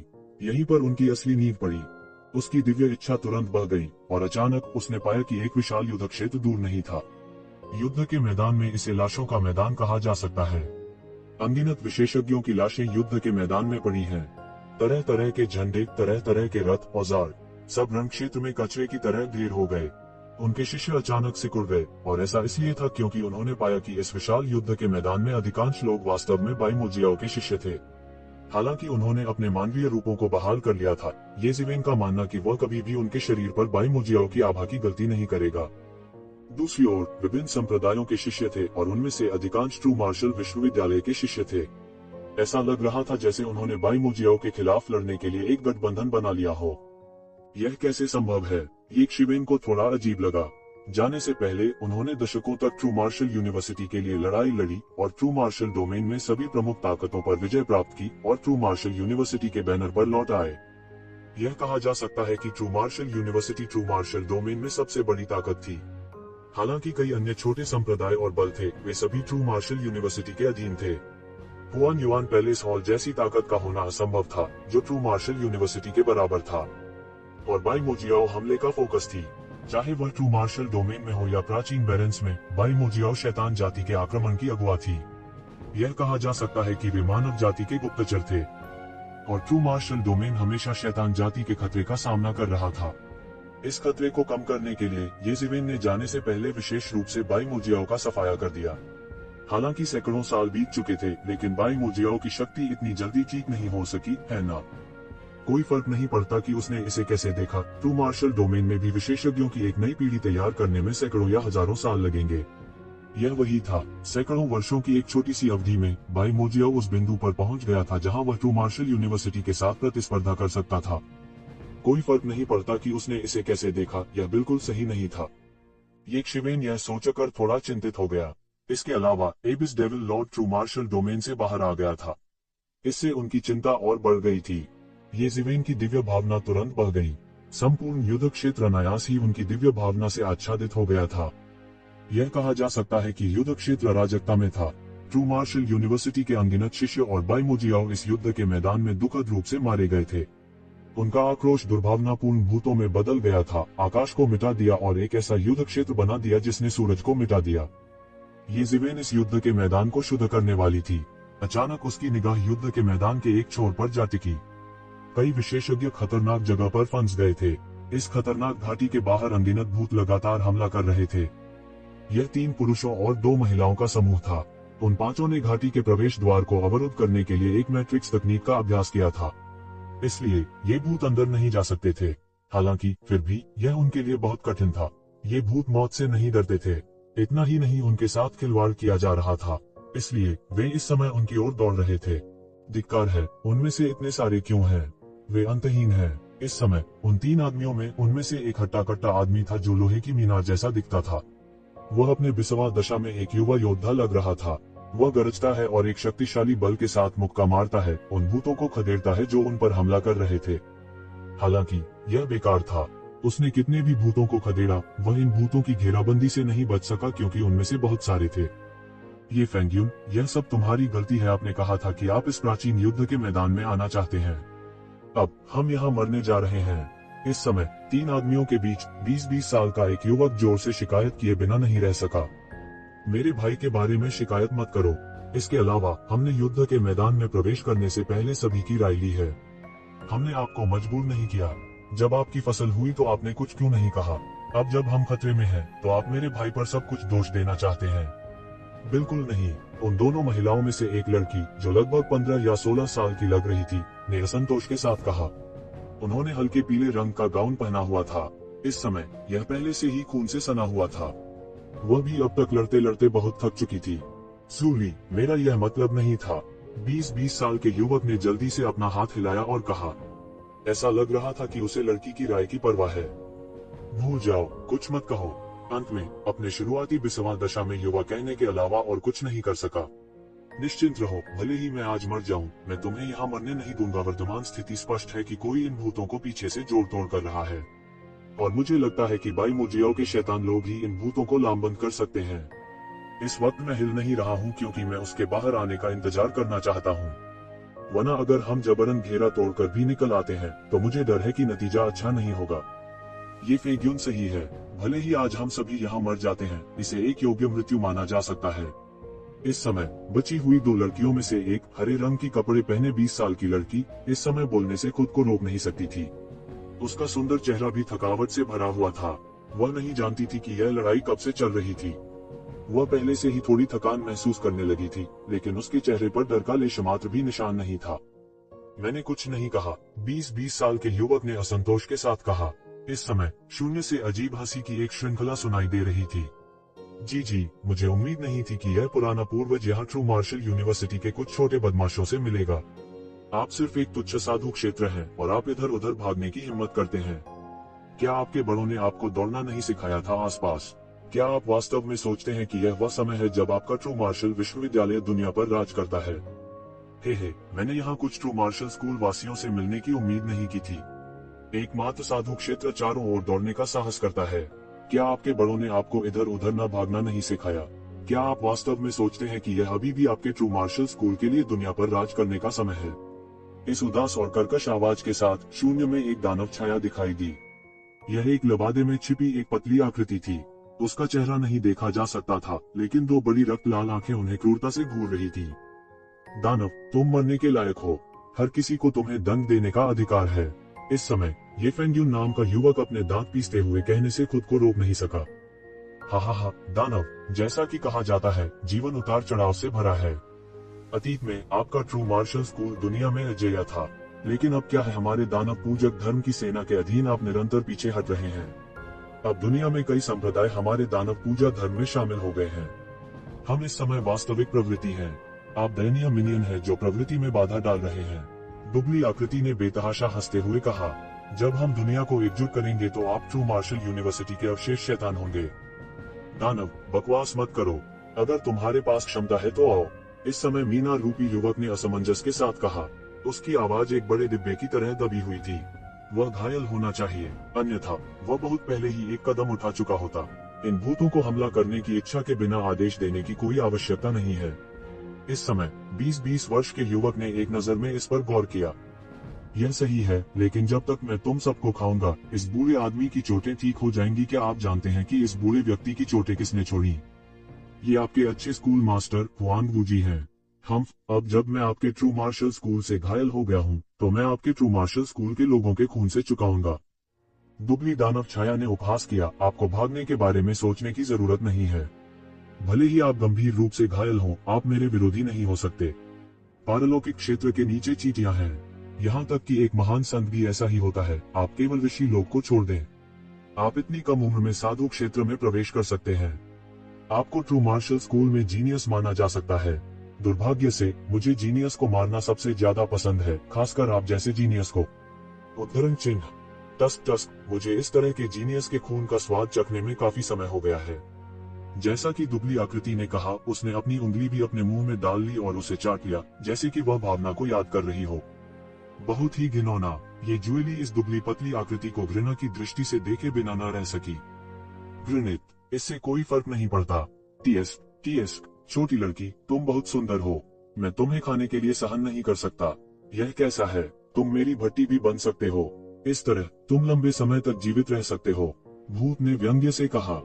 भाड़ में जाओ, अगर मैं मर भी जाऊं तो मैं तुम्हारी भट्टी नहीं बनूंगी। ये ज्वेली ने भौहें चढ़ाते हुए कहा। यह आपके ऊपर नहीं है। इस समय राक्षसी आकृति अचानक हिल गई। यह बात की छवियों की एक श्रृंखला को छोड़कर शून्य के माध्यम से फट गया। जब वह फिर से प्रकट हुआ तो वह पहले से ही ये ज्वेली के सामने था। एक दुबला पतला हाथ उसके लबादे से बाहर निकला और सीधे ये ज्वेली को पकड़ लिया। इस समय ये फेग्यून अंत में चले गए। वह चिल्लाई और बोली, बूढ़े आदमी, मैं इस पल का इंतजार कर रही थी। अचानक ये फेग्यून की कमर से एक लौकी लटक गई और तलवार की एक शक्तिशाली कड़ी क्यूई बादलों को भेदते हुए आकाश में उड़ गई। तलवार की इस कड़ी क्यूई ने युद्ध के मैदान के काले बादलों में एक बड़ा छेद भी कर दिया था, जो मूल रूप से आकाश को मिटा देता था।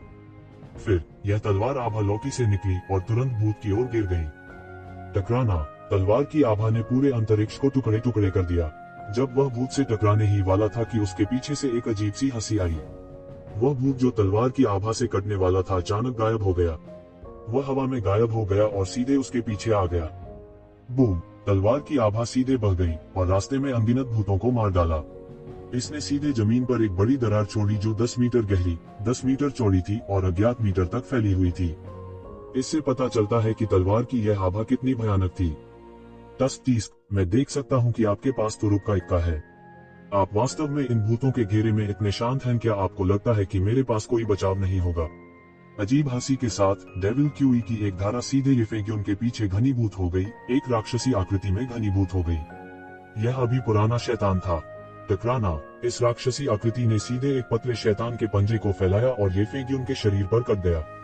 येफेग्योन की पूरी पीठ के टुकड़े कर दिए गए थे और कई हड्डियां भी टूट गई थीं। उसके आंतरिक अंग चकनाचूर हो गए और लगभग सीधे चूर्ण में बदल गए। उसने मुंह भर खून उगल दिया और उसका पूरा शरीर तोप के गोले जैसा था। वह पहले सिर के बल जमीन में गिरा और एक बड़े छेद में जमकर विस्फोट किया। सबने इस बूढ़े को हैरानी से देखा। वे बेहद सदमे में थे। उन्होंने बहुत देर तक सावधानी से तैयारी की थी, यह सोचकर कि वे इस बूढ़े शैतान को फुसलाकर बाहर निकाल सकते हैं और फिर उसे मार सकते हैं। कौन जानता था कि वह उनकी योजना को बहुत पहले ही समझ चुका था, लेकिन उसने न जानने का नाटक किया। उन्हें अपनी तलवार की आभा से बहला फुसलाकर अचानक उसने मार डाला। इतना गहरा जानलेवा इरादा उन्होंने पहले कभी नहीं देखा था। उन्होंने सोचा कि उनकी छोटी छोटी चालें इस बूढ़े शैतान के सामने बेकार हैं, क्योंकि दूसरा पक्ष उनसे अधिक विश्वासघाती और चतुर था। इस समय वे जानते थे कि हमेशा उनसे बेहतर कोई होता है। कुछ लोग वास्तव में उनके जितने प्रतिभाशाली नहीं थे, लेकिन वे धूर्त थे। ताकत के मामले में वे बूढ़े शैतान का मुकाबला नहीं कर सकते थे और उनकी चालें भी दिखाई दे रही थीं। क्या हम सचमुच यहीं मरने वाले हैं? यह सोचकर ये लोग अचानक मायूस हो गए। क्या हम सच में यहाँ मरने जा रहे हैं? यहाँ आने से पहले उन्होंने कभी नहीं सोचा था कि इसका परिणाम ऐसा होगा। यहाँ तक उन्होंने पहले ही अनुमान लगा लिया था कि कुछ हद तक खतरा हो सकता है। आखिरकार यह अज्ञात था कि इस प्राचीन युद्ध के मैदान में ट्रू मार्शल यूनिवर्सिटी अलायंस और बाइमोजियाओ गठबंधन के कितने विशेषज्ञ मारे गए थे। कहा जा सकता है कि यहाँ की नाराजगी चौंकाने वाली थी। इसने आक्रोश के बादलों की एक परत बना ली थी जो अब तक छटी नहीं थी। इस तरह की जगह में भले ही यात्रा का समय हजारों वर्षों से बने युद्ध के मैदान जितना लंबा न हो, यह कम भयानक नहीं था। इसके अलावा बाइमोजियाओ के कुछ विशेषज्ञ यहाँ अशांति फैला रहे थे। यह कहना असंभव था कि यह खतरनाक नहीं था। हालांकि वे अभी भी यहाँ आए थे। वे विश्वविद्यालय के प्रसिद्ध प्रतिभाशाली शिष्य भी थे। इस समय वे स्वाभाविक रूप से इन अफवाहों से नहीं डरेंगे। शुरुआत में सब कुछ सुचारू रूप से चल रहा था। किसे पता था कि अचानक उन पर इन भूतों का हमला हो जाएगा। हालांकि ये भूत अतीत में ट्रू मार्शल यूनिवर्सिटी अलायंस और बाइमोजियाओ गठबंधन के विशेषज्ञों से रूपांतरित हुए थे, लेकिन उनमें से अधिकांश के पास आध्यात्मिक ज्ञान नहीं था। जब तक वे अपने क्षेत्र में नहीं टूटेंगे, तब तक उन्हें जरा भी आभास नहीं होगा। उन्हें जल्द ही एहसास हो गया कि हो सकता है कि बाइमोजियाओ के विशेषज्ञों ने उन पर घात लगाकर हमला किया हो। इसलिए उन्होंने बाई मोजियाओ के राक्षसों को लुभाने और उन्हें एक झटके में पकड़ने के लिए यह जाल बिछाया। नतीजतन उन्हें बेला फुसलाकर बाहर कर दिया गया, लेकिन इससे कोई फर्क नहीं पड़ता कि उन्होंने इसे कैसे देखा। ऐसा लग रहा था कि वे एक ही झटके में पकड़ लिए जाएंगे। विशेष रूप से इस तलवार क्यूई ने उनके मूड को घाटी की तलहटी में गिरा दिया। यह उनकी आखिरी उम्मीद थी और उनका सबसे बड़ा भरोसा था। अब यह चला गया था। हर कोई अचानक निराशा में पड़ गया। वह तलवार क्यूई, क्या यह तलवार क्यूई हो सकती है जो ट्रू मार्शल स्टोन तलवार ट्रू मार्शल यूनिवर्सिटी के खजाने से रूपांतरित हो गई थी? ऐसा लगता है जैसे आपके वरिष्ठ आपके बारे में बहुत सोचते हैं। उन्होंने वास्तव में आपको ट्रू मार्शल स्टोन तलवार से स्वॉर्ड क्यूई की एक लड़ी दी। ऐसा लगता है जैसे वे चाहते हैं कि आप सबसे महत्वपूर्ण क्षण में अपना जीवन बचाएं। दुर्भाग्य से उन्होंने आपको पहले ही जाने दिया। इस बार मैं देखना चाहता हूं कि आपके पास और कौन सी तरकीबें हैं। राक्षसी छाया ने उपहास किया। अभी यह तलवार क्यूई थी जिसने उसे झकझोर कर रख दिया। वह बिल्कुल ध्यान केंद्रित नहीं कर पा रहा था। अब जब तलवार क्यूई को छोड़ दिया गया था तो उसे लगा जैसे उसने राहत की सांस ली है। बूढ़े आदमी, अगर तुम हमें मारना चाहते हो तो बस हमें मार डालो। बकवास मत करो। इस समय ये फेग्यून ने ठंडी सांस ली। उसने अपने हाथ में लंबी तलवार पकड़ी और काली छाया को घूरती रही। लड़ाई किए बिना हमारे लिए आत्मसमर्पण करना असंभव है। यह अफसोस की बात है। मैं मूल रूप से चाहता था कि तुम मेरे दानव दास बन जाओ और अभी से मेरी सेवा करो। अंत में तुम नहीं जानते कि तुम्हारे लिए क्या अच्छा है। मुझे दोष मत दो। इस समय भूत अजीब तरह से हंसा और हमला करने वाला था। विस्फोट! अचानक शून्य से एक बेहद ठंडी आवाज सुनाई दी। फिर सबकी आंखों के सामने राक्षसी छाया का शरीर बेकाबू गुब्बारे की तरह फूल गया और फिर अचानक फट गया। बूम! एक जोरदार धमाके के साथ राक्षसी छाया एक खूनी धुंध में बदल गई जिसने आकाश को भर दिया।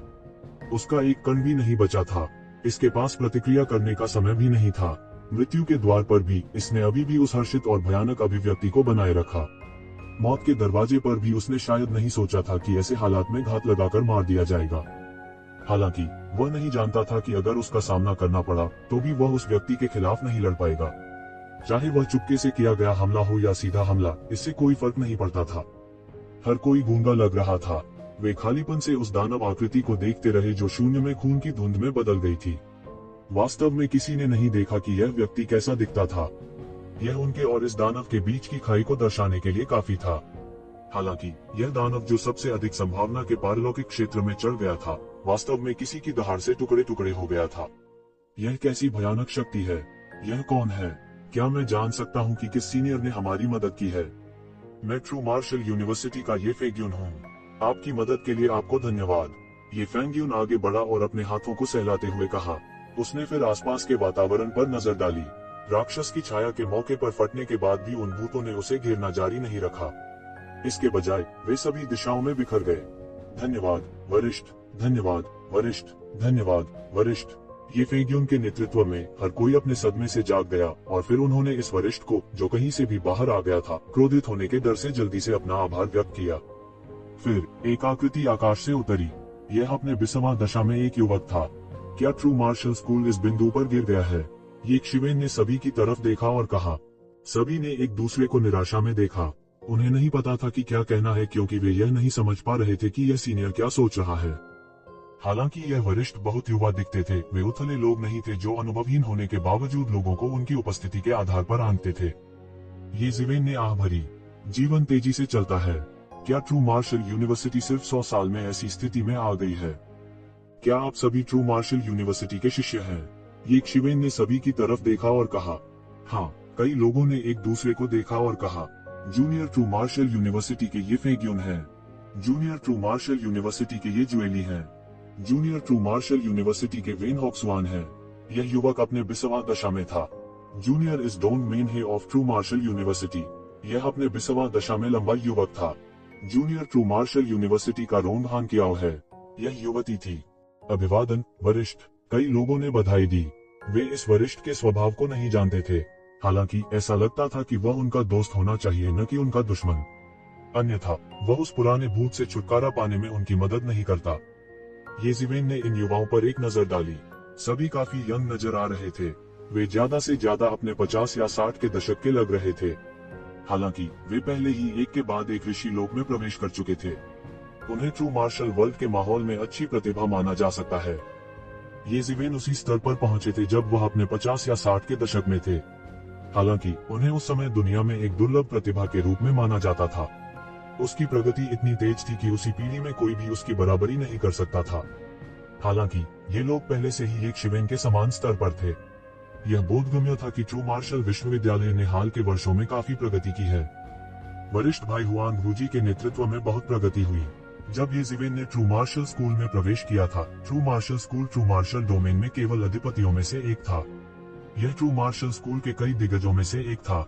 हालांकि वह पहले से ही बहुत सारे संसाधनों का आनंद ले सकता था। जब वह चला गया, ट्रू मार्शल स्कूल ने पहले ही दुनिया को एकीकृत कर लिया था और पूरी दुनिया के संसाधनों का आनंद लिया था। उनके बीच की दूरी पूरी तरह से अनुचित थी। अधिक संसाधनों के साथ सभी प्रकार की प्रतिभाएं स्वाभाविक रूप से प्रस्फुटित होंगी। अतीत में ये ज़िवेन जैसे किसी व्यक्ति को ट्रू मार्शल स्कूल में एक दुर्लभ राक्षसी प्रतिभा के रूप में माना जा सकता था। हालांकि ऐसी राक्षसी प्रतिभाएं अब पंक्तियों में पंक्तिबद्ध थीं। यह ऐसा ही था जैसे अगर ये परिवार एक दिन प्राचीन बैरेंस महाद्वीप को एकीकृत करता है तो कबीले के जीनियस दुनिया में सबसे अच्छे होंगे। संक्षेप में, ट्रू मार्शल डोमेन में रहने वाले इनमें से कई लोगों के पास अद्भुत योग्यता थी। वे प्राचीन बेरेंस महाद्वीप के लोगों से भी बदतर नहीं थे। यह सिर्फ इतना था कि उनके पास प्राचीन बेरेंस महाद्वीप में भारी मात्रा में संसाधनों की कमी थी। अपने वरिष्ठ भाई हुआंग वू जी की तरह, जो ट्रू मार्शल डोमेन में एक अधिपति थे। यदि वह प्राचीन बेरेंस महाद्वीप में होता तो वह एक शक्तिशाली अधिपति भी बन जाता। उसके पास केवल एक चीज की कमी थी, वह थी संसाधन। तुम लोग इस जगह पर क्यों आए हो? क्या तुम्हारे शिक्षकों ने तुम्हें नहीं बताया? यहाँ के अधिकांश भूत महान संत और पारलौकिक क्षेत्र के विशेषज्ञ हैं। क्या तुम लोग यहाँ रहकर सिर्फ मौत की तलाश नहीं कर रहे हो? ये ज़िवेन ने पूछा। इस स्थान पर सबसे कमजोर भूत महान संतों की लाशें थीं। ये लोग वास्तव में युवा प्रतिभाशाली थे और उन सभी के पास ट्रम्प कार्ड थे। हालांकि उनका यहाँ आना अभी भी थोड़ा बहुत था। यदि उसने अभी कोई कदम नहीं उठाया होता तो उन सभी का सर्वनाश हो गया होता। ओह, उन्होंने एक दूसरे को देखा। फिर डोनमेन ने एक कदम आगे बढ़ाया, अपने हाथों को सहलाया और कहा, दरअसल हमें इस बार यहाँ आने के लिए मजबूर किया गया था। हमारे पास यहाँ आने के अलावा कोई विकल्प नहीं था। हमें ऐसा करने के लिए मजबूर किया गया था। आप लोगों को ट्रू मार्शल स्कूल में दुर्लभ अंकुर माना जाना चाहिए। अगर हम ऐसे प्रतिभाओं की रक्षा नहीं करते हैं तो क्या वे आपको ऐसी खतरनाक जगह पर आने के लिए मजबूर करेंगे? ये ज़िवेन ने भौहें चढ़ाते हुए कहा। एक बल के भीतर इन प्रतिभाओं को उचित रूप से प्रशिक्षित करना आवश्यक था। हालांकि यदि ऋषि क्षेत्र के विशेषज्ञों का एक समूह इस स्थान पर आता है जहां महान संत, उत्कृष्ट क्षेत्र, क्रोधित आत्माएं और हर जगह भूत होते हैं, तो यह केवल इन प्रतिभाओं को प्रशिक्षित करना नहीं होगा। इसके बजाय यह इन प्रतिभाओं की बर्बादी होगी। अगर उसने इस बार कोई चाल नहीं चली होती तो शायद ये लोग दानव छाया के हाथों मारे जाते। ट्रू मार्शल स्कूल के साथ अब क्या हो रहा है? क्या वे इतने सरल तर्क को भी नहीं समझते हैं? इस समय वह संदेह से भर गया था। क्या इस दौरान कुछ हुआ? बड़े वरिष्ठ भाई एक महान रणनीतिकार हैं। उसे इस तरह की गलती नहीं करनी चाहिए थी, चाहे वह इसे कैसे भी देखे। मूल रूप से यह हमारी बारी नहीं होगी। हालांकि जब से स्कूल मास्टर द्वारा ट्रू मार्शल स्टोन तलवार को भारी चोट पहुंचाई गई थी, ये ज्वेली ने सीधे तौर पर कहा। बंद करना, ये फेग्यून ने तुरंत कहा। स्कूल मास्टर की चोट एक संप्रदाय के लिए बहुत बड़ा रहस्य थी। वह बाहरी लोगों को इसके बारे में कैसे बता सकती है? ये फेग्यून जूली सही है। यंग लॉर्ड ये फेग्यून की चोट के बारे में कौन नहीं जानता? यह खबर पूरी ट्रू मार्शल वर्ल्ड, यहाँ तक दूसरी दुनिया में भी फैल गई है। इस समय वेन हॉक्सुआन ने भौहें चढ़ाई और ये फेग्यून से कहा, क्या वह घायल है? ये ज़िवेन चौंक गई और पूछा, वह कैसे घायल हो गया? अपनी साधना के साथ वह ट्रू मार्शल डोमेन पर हावी होने में सक्षम होना चाहिए। इसके अलावा उसके पास उसकी रक्षा करने वाली ट्रू मार्शल स्टोन तलवार है। उसे कौन घायल कर सकता है? ट्रू मार्शल स्टोन तलवार ट्रू मार्शल स्कूल का सबसे कीमती खजाना था। आमतौर पर स्कूल मास्टर इसे व्यक्तिगत रूप से नियंत्रित करने के प्रभारी होंगे। The true martial stone sword एक जादुई उपकरण था जिसकी तुलना इमेजेंस इमोर्टल एक्सटर्मिनेटिंग सेबर से की जा सकती थी। ट्रू मार्शल स्टोन तलवार को नियंत्रित करने वाले हुआंग वू जी को ट्रू मार्शल डोमेन में सबसे मजबूत व्यक्ति होना चाहिए। वह कैसे घायल हो सकता है? सबने एक दूसरे की ओर देखा। इस सीनियर को लंबे समय तक एकांतवास में रहना चाहिए था, नहीं तो हाल ही में हुई इतनी बड़ी घटना के बारे में उन्हें कैसे नहीं पता होता। इस समय ये ज्वेली ने एक कदम आगे बढ़ाया और कहा, यह सब दानव पूजा संप्रदाय के अवशेषों के कारण है। मुझे नहीं पता कि उन्होंने एक भयानक राक्षस को कहाँ बुलाया। थोड़े समय में पूरे दानव पूजा पंथ की ताकत का पुनर्जन्म हुआ। अब कई विशेषज्ञ हैं। इसके अलावा उन्होंने कई छोटे संप्रदायों को दानव पूजा संप्रदाय की सहयोगी सेना में शामिल होने के लिए मजबूर किया और ट्रू मार्शल स्कूल पर हमला किया। विशेष रूप से आधे महीने पहले एक दानव आसमान से उतरा और पूरे ट्रू मार्शल डोमेन को नष्ट करना चाहता था। अंत में हमारे स्कूल मास्टर ने ट्रू मार्शल स्टोन तलवार से दानव का मुकाबला किया और उसे पीछे हटने के लिए मजबूर किया। हालांकि वह भी गंभीर रूप से घायल हो गया था और अभी भी कोमा में है। येज़िवेन की आंखें विस्मय से भर गईं। द ग्रेट डेविल ने पूरी बाइमोजियाओ की ताकत को बदल दिया था। यहाँ तक हुआंग वूजी अपने हाथ में ट्रू मार्शल स्टोन तलवार के साथ केवल महान शैतान को पीछे हटने के लिए मजबूर कर सकता था। इसके अलावा हुआंग वूजी खुद गंभीर रूप से घायल हो गए थे और अभी भी बेहोश थे। अपने दिमाग में इन सारी जानकारियों को खंगालने के बाद वह केवल एक निष्कर्ष पर पहुंच सका और वह यह था कि यह व्यक्ति निस्संदेह रसातल दैत्य देवता था। हुआंग वूजी की ताकत के साथ वह ट्रू मार्शल स्टोन तलवार के साथ एक स्वर्ग क्षेत्र के विशेषज्ञ को भी गंभीर रूप से घायल कर सकता था। यह एक जादुई उपकरण था जो इमेजेंस इमोर्टल एक्सटरमिनेटिंग सेबर के बराबर था। येज़िवेन इमेजेंस इमोर्टल एक्सटरमिनेटिंग सेबर को पूरी तरह से नियंत्रित नहीं कर सका क्योंकि उसके पास सही तरीका नहीं था। इन सभी वर्षों में वह जबरदस्ती इमेजेंस इमोर्टल एक्सटरमिनेटिंग सेबर को नियंत्रित कर रहा था। इसकी तुलना ट्रू मार्शल स्कूल से नहीं की जा सकती, जिसके पास ट्रू मार्शल स्टोन तलवार को प्रशिक्षित करने का सही तरीका था। यह कहना और भी असंभव था कि दानव को दानव पूजा पंथ द्वारा बुलाया गया था। यदि दानव पूजा करने वाला पंथ ऐसा कर सकता है तो उस समय येज़िवेन द्वारा उन्हें इतनी बुरी तरह से नहीं दबाया गया होता। ऐसा कोई कारण नहीं था कि जब वे अपने शिखर पर थे तब वे ऐसा नहीं कर सके। अब जब वे विलुप्त होने के कगार पर येज़िवेन द्वारा दबाए गए थे तो वे ऐसा कर सकते थे। इसके अलावा जब उन्होंने रसातल दानव भगवान को घायल होने के बाद उड़ते हुए देखा तो वह और भी निश्चित था कि राक्षस निश्चित रूप से रसातल दानव भगवान था। उसके अलावा ऐसा कोई और नहीं होना चाहिए जिसके पास दानव पूजा करने वाले पंथ की ताकत को उस स्तर तक बढ़ाने की क्षमता हो जहां वे इतने कम समय में ट्रू मार्शल स्कूल के खिलाफ संघर्ष कर सकें। हालांकि येज़िवेन और भी भ्रमित थी। रसातल दानव भगवान को कौन गंभीर रूप से घायल कर सकता है? अपने चरम पर रसातल दानव भगवान राजा स्टेज विशेषज्ञ के लिए एक मैच भी नहीं था। हुआंग वूजी की ताकत के साथ यहाँ तक ट्रू मार्शल स्टोन तलवार के साथ भी रसातल दानव भगवान को गंभीर रूप से घायल करना उनके लिए असंभव था। बस एक लड़ाई और उसने रसातल दानव भगवान को पीछे हटने के लिए मजबूर कर दिया, जिससे वह पहले ही गंभीर रूप से घायल हो गया और कोमा में गिर गया। इसलिए रसातल दानव भगवान को गंभीर रूप से घायल करने वाला व्यक्ति हुआंग वूजी नहीं होना चाहिए, अन्यथा प्राचीन बैरन के अधिपति शर्म से मर जाते।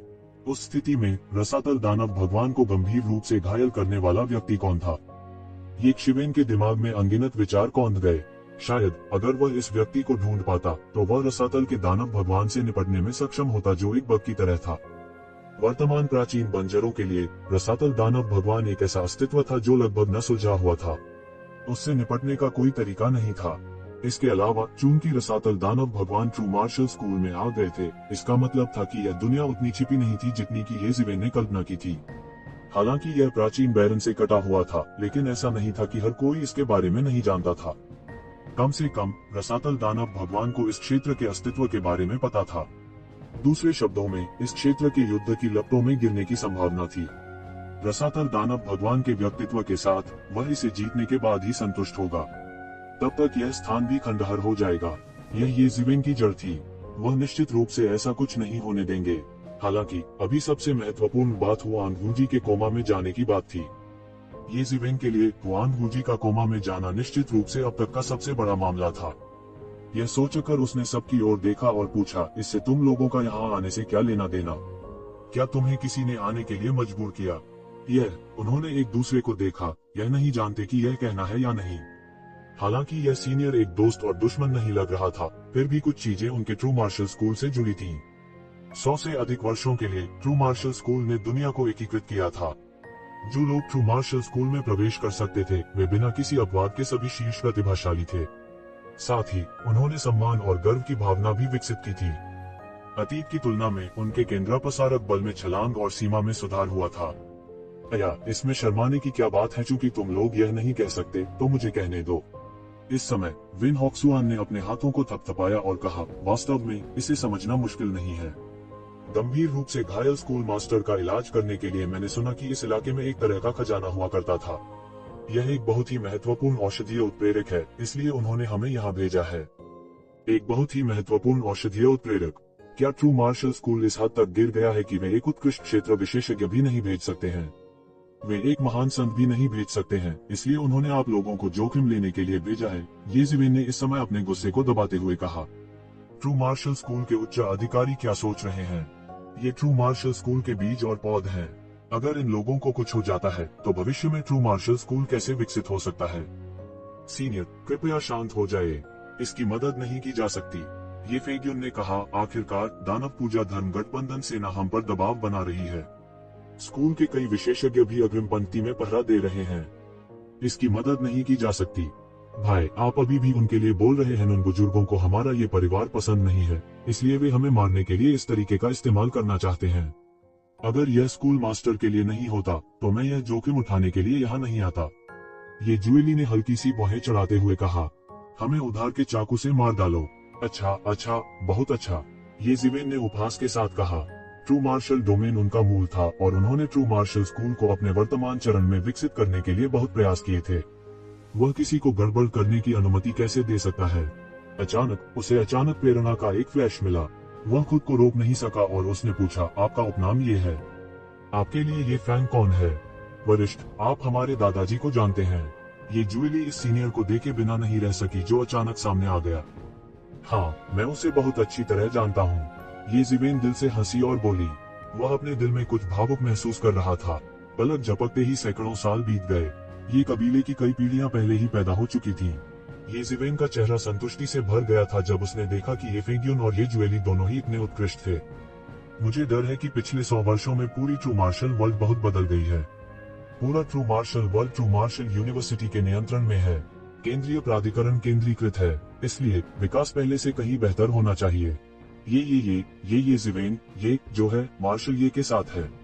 मार्शल के साथ, ये चेन, ये तुम्हारे साथ, तुम साथ तुम साथ तुम्हारे साथ। वैसे भी मेरा आपके परिवार के साथ एक निश्चित रिश्ता है।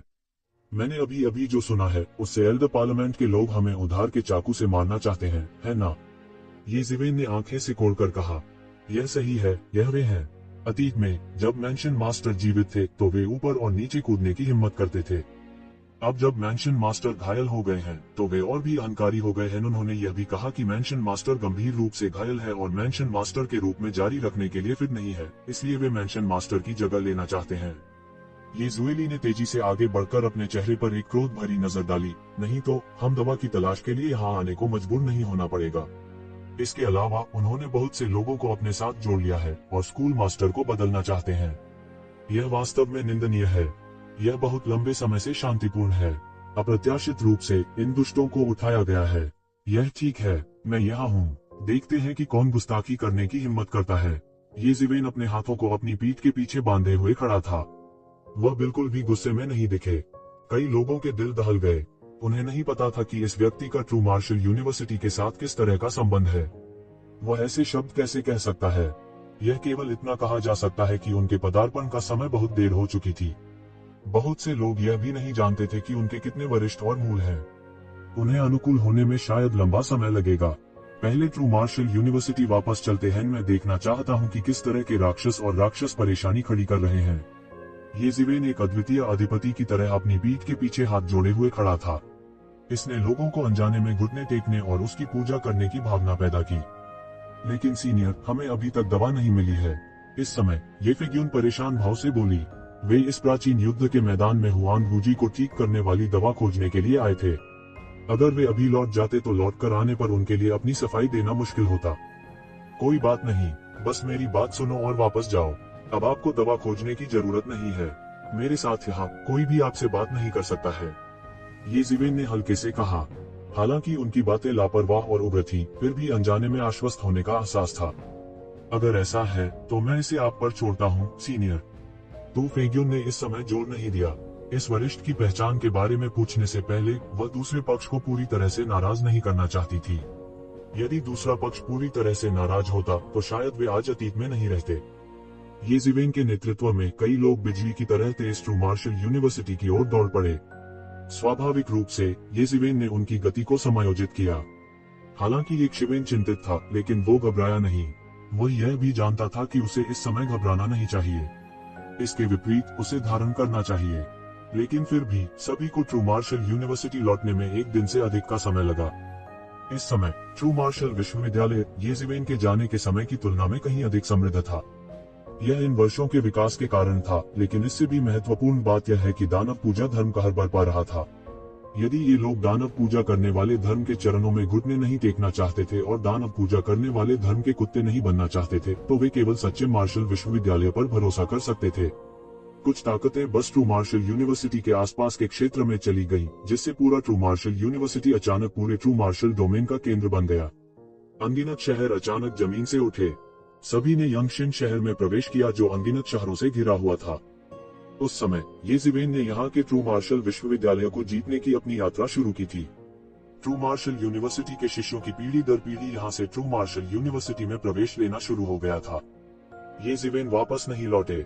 इसके बजाय वह पहले पास की एक सराय में ठहरा। वह यह पता लगाना चाहता था कि वर्तमान ट्रू मार्शल वर्ल्ड क्या बन गया है। यह जानना इतना आसान नहीं था कि यह अधिक समृद्ध हो गया था। हम वास्तव में बूढ़े हो गए हैं। हर पीढ़ी पिछली पीढ़ी से ज्यादा मजबूत होती है। अतीत में ट्रू मार्शल यूनिवर्सिटी ने केवल 100 वर्षों में शिष्यों के एक बैच की भर्ती की। अब नियम बदल गए हैं। वे हर 10 साल में शिष्यों के एक बैच की भर्ती करते हैं। वे वास्तव में पिछले वाले की तुलना में अधिक अत्याचारी हैं। अतीत में कुछ स्वर्ग के गौरव विशेषज्ञ पहले से ही एक दुनिया में असाधारण थे। अब ट्रू मार्शल वर्ल्ड हर 10 साल में एक बार जनता के लिए खुला रहता है। भर्ती किए गए प्रतिभाओं में अनंत स्वर्ग के गौरव विशेषज्ञ हैं। क्या 100 साल से भी पहले ऐसी समृद्ध स्थिति की कल्पना की जा सकती है? उद्धरण चिन्ह। इसमें इतना अजीब क्या है? 100 साल से भी पहले प्रमुख ताकतों ने ट्रू मार्शल वर्ल्ड को समान रूप से विभाजित किया। इसलिए उन्होंने संसाधनों को भी समान रूप से विभाजित किया, इसलिए वे स्वाभाविक रूप से अन्य दुनिया के विकास के साथ नहीं रह सकते थे। बाद में ट्रू मार्शल वर्ल्ड ने दुनिया को एकजुट किया और दुनिया के संसाधनों पर कब्जा कर लिया। तो अब यह स्वाभाविक रूप से अलग है। हम अतीत में प्रमुख अधिपतियों द्वारा खेती किए गए स्वर्ग के गौरव विशेषज्ञों के बीच प्रतिस्पर्धा देख सकते थे। अब हम केवल सच्चे मार्शल वर्ल्ड की आंतरिक ताकतों के बीच प्रतिस्पर्धा देख सकते हैं। माहौल अतीत से बिल्कुल अलग है। तू जीवेन ने चाय की चुस्की ली और चुपचाप सुनी। उसके आसपास के कई लोग भावना के साथ आहें भरे बिना नहीं रह सके। बहुत से लोग बहुत पहले से अस्तित्व में थे। उन्होंने पिछले 100 सालों से ट्रू मार्शल वर्ल्ड के विकास को देखा था। इसलिए वे स्वाभाविक रूप से यह नहीं कह सकते थे कि उन्हें कुछ भी महसूस नहीं हुआ। हालांकि उन्होंने शायद सपने में भी नहीं सोचा होगा कि 100 साल से भी पहले की एक प्रभावशाली हस्ती उनके पास बैठी है। अभी 100 साल से ज्यादा नहीं हुए थे, लेकिन सब कुछ बदल गया था। ये जिवेन ने थोड़ा सिर हिलाया। ऐसा लग रहा था कि ट्रू मार्शल यूनिवर्सिटी का विकास इन वर्षों में बहुत अच्छा रहा है। उस स्थिति में बिग ब्रदर को नए स्कूल लॉर्ड के रूप में चुनना सही विकल्प था। कम से कम ट्रू मार्शल यूनिवर्सिटी का उल्लेख उसी सांस में नहीं किया जा सकता जैसा 100 साल पहले था। अब समय बदल गया है। अतीत से एक जबरदस्त बदलाव आया है। 100 साल पहले किसने सोचा होगा कि तिब्बती स्टार शिखर सम्मेलन, जो मूल रूप से शीर्ष 100 विरासत में शामिल था, संख्या होने के बिंदु तक विकसित हो गया था। ट्रू मार्शल स्कूल में एक विरासत, इसमें इतना अजीब क्या है? हालांकि उस समय तिब्बती स्टार शिखर सम्मेलन में बहुत से लोग नहीं थे। वहां पहले से ही कई नायक थे। उनमें से 2 सबसे प्रसिद्ध थे वर्तमान true martial school lord Huan Wuji और अन्य पौराणिक हस्ती। उसके बिना ट्रू मार्शल स्कूल दुनिया को एकजुट करने में कैसे सक्षम हो सकता है? यह उनके लिए धन्यवाद था कि ट्रू मार्शल स्कूल आज वह गौरव हासिल कर सका। अन्य बातों को अलग रखते हुए तिब्बती स्टार शिखर सम्मेलन के समृद्ध दिन के लिए केवल यह योगदान ही पर्याप्त था। यह भी अपेक्षित है, उल्लेख नहीं है। उस व्यक्ति के बाद Huan Wuji true martial school lord बन गए। उनकी मदद से जब तक तिब्बती स्टार शिखर सम्मेलन में बहुत अधिक समस्याएं नहीं होती हैं, तब तक यह कहा जा सकता है कि यह केवल कुछ समय पहले की बात है जहां यह आज है। इसके अलावा तिब्बती स्टार समिट के वर्तमान तिब्बती स्टार सन बाई जियानसोन कोई सामान्य व्यक्ति नहीं है। वह दशकों पहले ही पारलौकिक क्षेत्र में प्रवेश कर चुका था। अब वह हमारी दुनिया के दिग्गजों में से एक है। ट्रू मार्शल स्कूल में वह एक शीर्ष स्तरीय अस्तित्व भी है। उनके अलावा तिब्बती स्टार समिट के कई विशेषज्ञ एक के बाद एक उभर रहे हैं। इतनी सारी प्रतिभाओं के साथ क्या वे तिब्बती स्टार समिट का समर्थन नहीं कर सकते? तो इसमें कुछ भी अजीब नहीं है, किसी ने सिर हिलाते हुए कहा। जाहिर है वह इसके बारे में सब जानता था। यह सही है। उस व्यक्ति के जाने के बाद से द हिडन स्टार पीक ने भी कई विशेषज्ञ तैयार किए हैं। इसके अलावा इसे ट्रू मार्शल यूनिवर्सिटी के लॉर्ड का समर्थन प्राप्त है। इसलिए यह आश्चर्य की बात नहीं है कि इसकी वर्तमान ताकत हो सकती है। कोई स्पष्ट रूप से इस कथन से सहमत था। लेकिन यह इस वजह से भी है कि यह इस समय आपदा का रास्ता बन गया है। किसी ने आह भरी और कहा, पिछले 100 वर्षों में हिडन स्टार पीक की महिमा के कारण यह ठीक है कि यह अब डेमन वर्शिपिंग कल्ट के हमले का केंद्र बन गया है। इसके अलावा हिडन स्टार पीक को अब शीर्ष 10 विरासतों में स्थान दिया गया है। यह हर लड़ाई में अग्रिम पंक्ति में भी पहुंचा है, लेकिन अब इसे भारी नुकसान हुआ है। ऐसा लगता है जैसे इसने रातों रात अपनी सारी किस्मत का इस्तेमाल कर लिया है। दुनिया में इतने सारे नायक हैं कि इसकी विस्तार से गणना नहीं की जा सकती है। हालांकि मुझे डर है कि ऐसे कई लोग नहीं हैं जिनकी तुलना उस व्यक्ति से की जा सकती है। वह व्यक्ति पहले भी एक सम्मानित व्यक्ति रहा होगा। दुनिया बदल गई। ऐसा कहा जाता है कि वह व्यक्ति दूसरी दुनिया में चला गया है। मुझे नहीं पता कि वह किस तरह की स्थिति में है। शायद उसने पहले ही उस दूसरी दुनिया में अपना नाम बना लिया है। 100 साल जल्दबाजी में बीत गए। चीजें बदल गई हैं और लोग बदल गए हैं। मैंने उस व्यक्ति को एक नवागंतुक से एक अदम्य चरित्र तक बढ़ते हुए भी देखा है। एक बूढ़े व्यक्ति ने आह भरते हुए कहा, 100 साल बीत चुके थे। नई पीढ़ी को बदलने के लिए यह पर्याप्त समय था। कई नए लोग थे, युवा पीढ़ी। यह पहले से ही एक पूरी नई दुनिया थी। हालांकि इन बूढ़ों को आए हुए ज्यादा समय नहीं हुआ था, इसलिए उनकी यादों में अभी भी ताजा था। ग्रैंड मास्टर, आपको क्या लगता है कि वह व्यक्ति कौन है? 15 या 16 साल की लग रही एक जवान लड़की ने मासूमियत से पूछा। ट्रू मार्शल वर्ल्ड पहले से कई गुना ज्यादा समृद्ध था। सबसे सहज बिंदु यह था कि यह अभी भी पिछले 100 वर्षों में एक नई पीढ़ी को विकसित करने के लिए पर्याप्त नहीं था। कई लोगों ने अभी अभी 200 या 300 साल की उम्र में ही ऋषि लोक की दहलीज को छुआ था, और वे 1000 वर्ष की आयु में महान संत के क्षेत्र में प्रवेश कर चुके थे। फिर भी वे पहले से ही दुर्लभ प्रतिभाशाली व्यक्ति थे। हालांकि यह नहीं कहा जा सकता था कि 10 वर्ष की आयु में कई लोगों ने ऋषि लोक में प्रवेश किया था। हालांकि यह उतना दुर्लभ नहीं था जितना पहले हुआ करता था। इसलिए पीढ़ी दर पीढ़ी प्रतिस्थापन की गति पहले की तुलना में बहुत तेज थी। युवा पीढ़ी जिन संसाधनों का आनंद ले सकती थी, वे भी उनके पूर्वजों की कल्पना से परे थे। उस व्यक्ति का नाम ये ज़िवेन है। वह ट्रू मार्शल यूनिवर्सिटी का सबसे अद्भुत जीनियस हुआ करता था। अब ट्रू मार्शल यूनिवर्सिटी में प्रसिद्ध ये क्लैन उसकी वजह से स्थापित है। उसके बाद ये कबीले के कई लोगों ने ट्रू मार्शल यूनिवर्सिटी में प्रवेश किया। समय धीरे धीरे बीतता गया। ये क्लान भी ट्रू मार्शल यूनिवर्सिटी में एक प्रसिद्ध कबीला बन गया है। बूढ़े व्यक्ति ने अपने चेहरे पर एक प्यारी सी मुस्कान के साथ कहा, यह बहुत शक्तिशाली लगता है। लड़की ने मासूमियत से कहा, लेकिन मैंने इसके बारे में पहले क्यों नहीं सुना? इसमें इतना अजीब क्या है? वह सैकड़ों साल पहले पैदा हुआ था। अगर वह चला भी जाता तो 100 साल से ज्यादा होता। टी अभी तक शुरू नहीं हुआ। बूढ़ा भावना के साथ आहें भरे बिना नहीं रह सका। टी हाउस में कई लोगों को भी बीती बातें याद आ गईं। ट्रू मार्शल वर्ल्ड 100 साल से शांतिपूर्ण था, लेकिन इसकी तुलना अतीत के अशांत समय से नहीं की जा सकती थी। यह कहीं अधिक समृद्ध युग था, और जिसने इस युग की नींव रखी थी वो शख्स थे। तो वह भी एक बूढ़ा आदमी है जो सैकड़ों साल का है। लड़की ने कुछ देर सोचा और मासूमियत से बोली। उसके बगल वाली चाय की मेज पर ये जीवेन ने जब यह वाक्य सुना तो लगभग उछल पड़ी। वह अब 400 साल से भी कम उम्र का था। अपने युग में उन्हें अभी भी एक युवा प्रतिभा के रूप में माना जा सकता है। हालांकि वर्तमान युवा पीढ़ी की नजर में वह वास्तव में एक महान प्राचीन व्यक्ति की तरह थे। इस समय बूढ़ा भी नहीं जानता था कि हंसे या रोएं। यदि ये ज़िवेन बूढ़ा था तो वह पहले से ही राख था जिसे दफन किया जाने वाला था। साधना जगत में समय की गणना इस प्रकार नहीं की जा सकती। ऐसा लग रहा था कि उन्हें इस नए शिष्य को लगन से पढ़ाना होगा।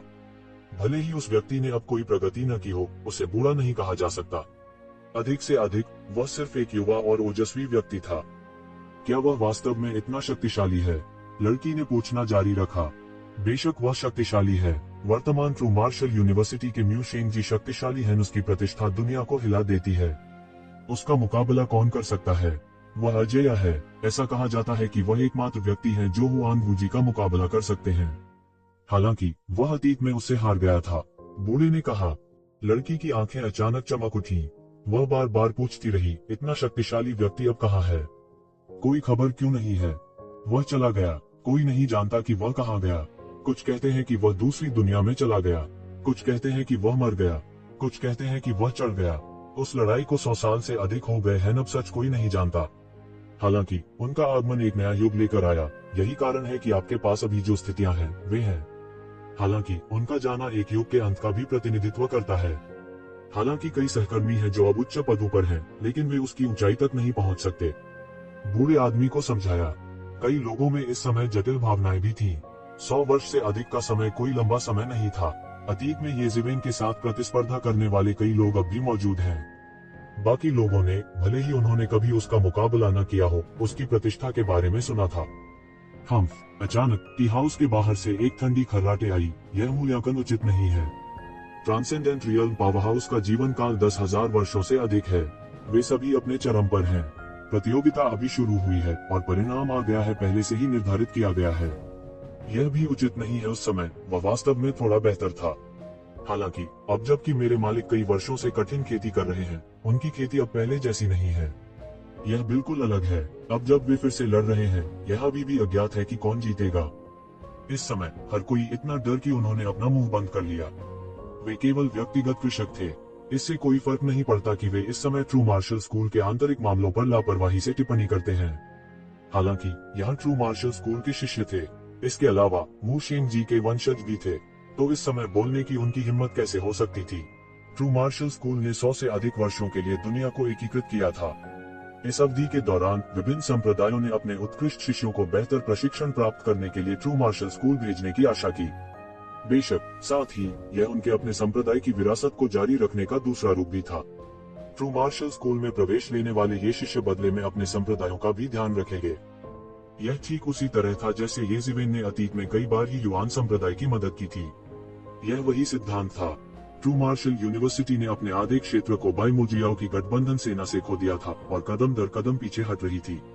हालांकि ट्रू मार्शल यूनिवर्सिटी की विरासत ऐसी परिस्थितियों में भी दुनिया में सबसे भयानक बादशाह थी। ग्रैंड मास्टर, आप सब बात क्यों नहीं कर रहे हैं? क्या यह व्यक्ति बहुत शक्तिशाली है? इतने में भूली सी बच्ची ने धीमी आवाज में कहा। वह बहुत सावधान दिख रही थी, लेकिन इसने उसे और भी प्यारा बना दिया।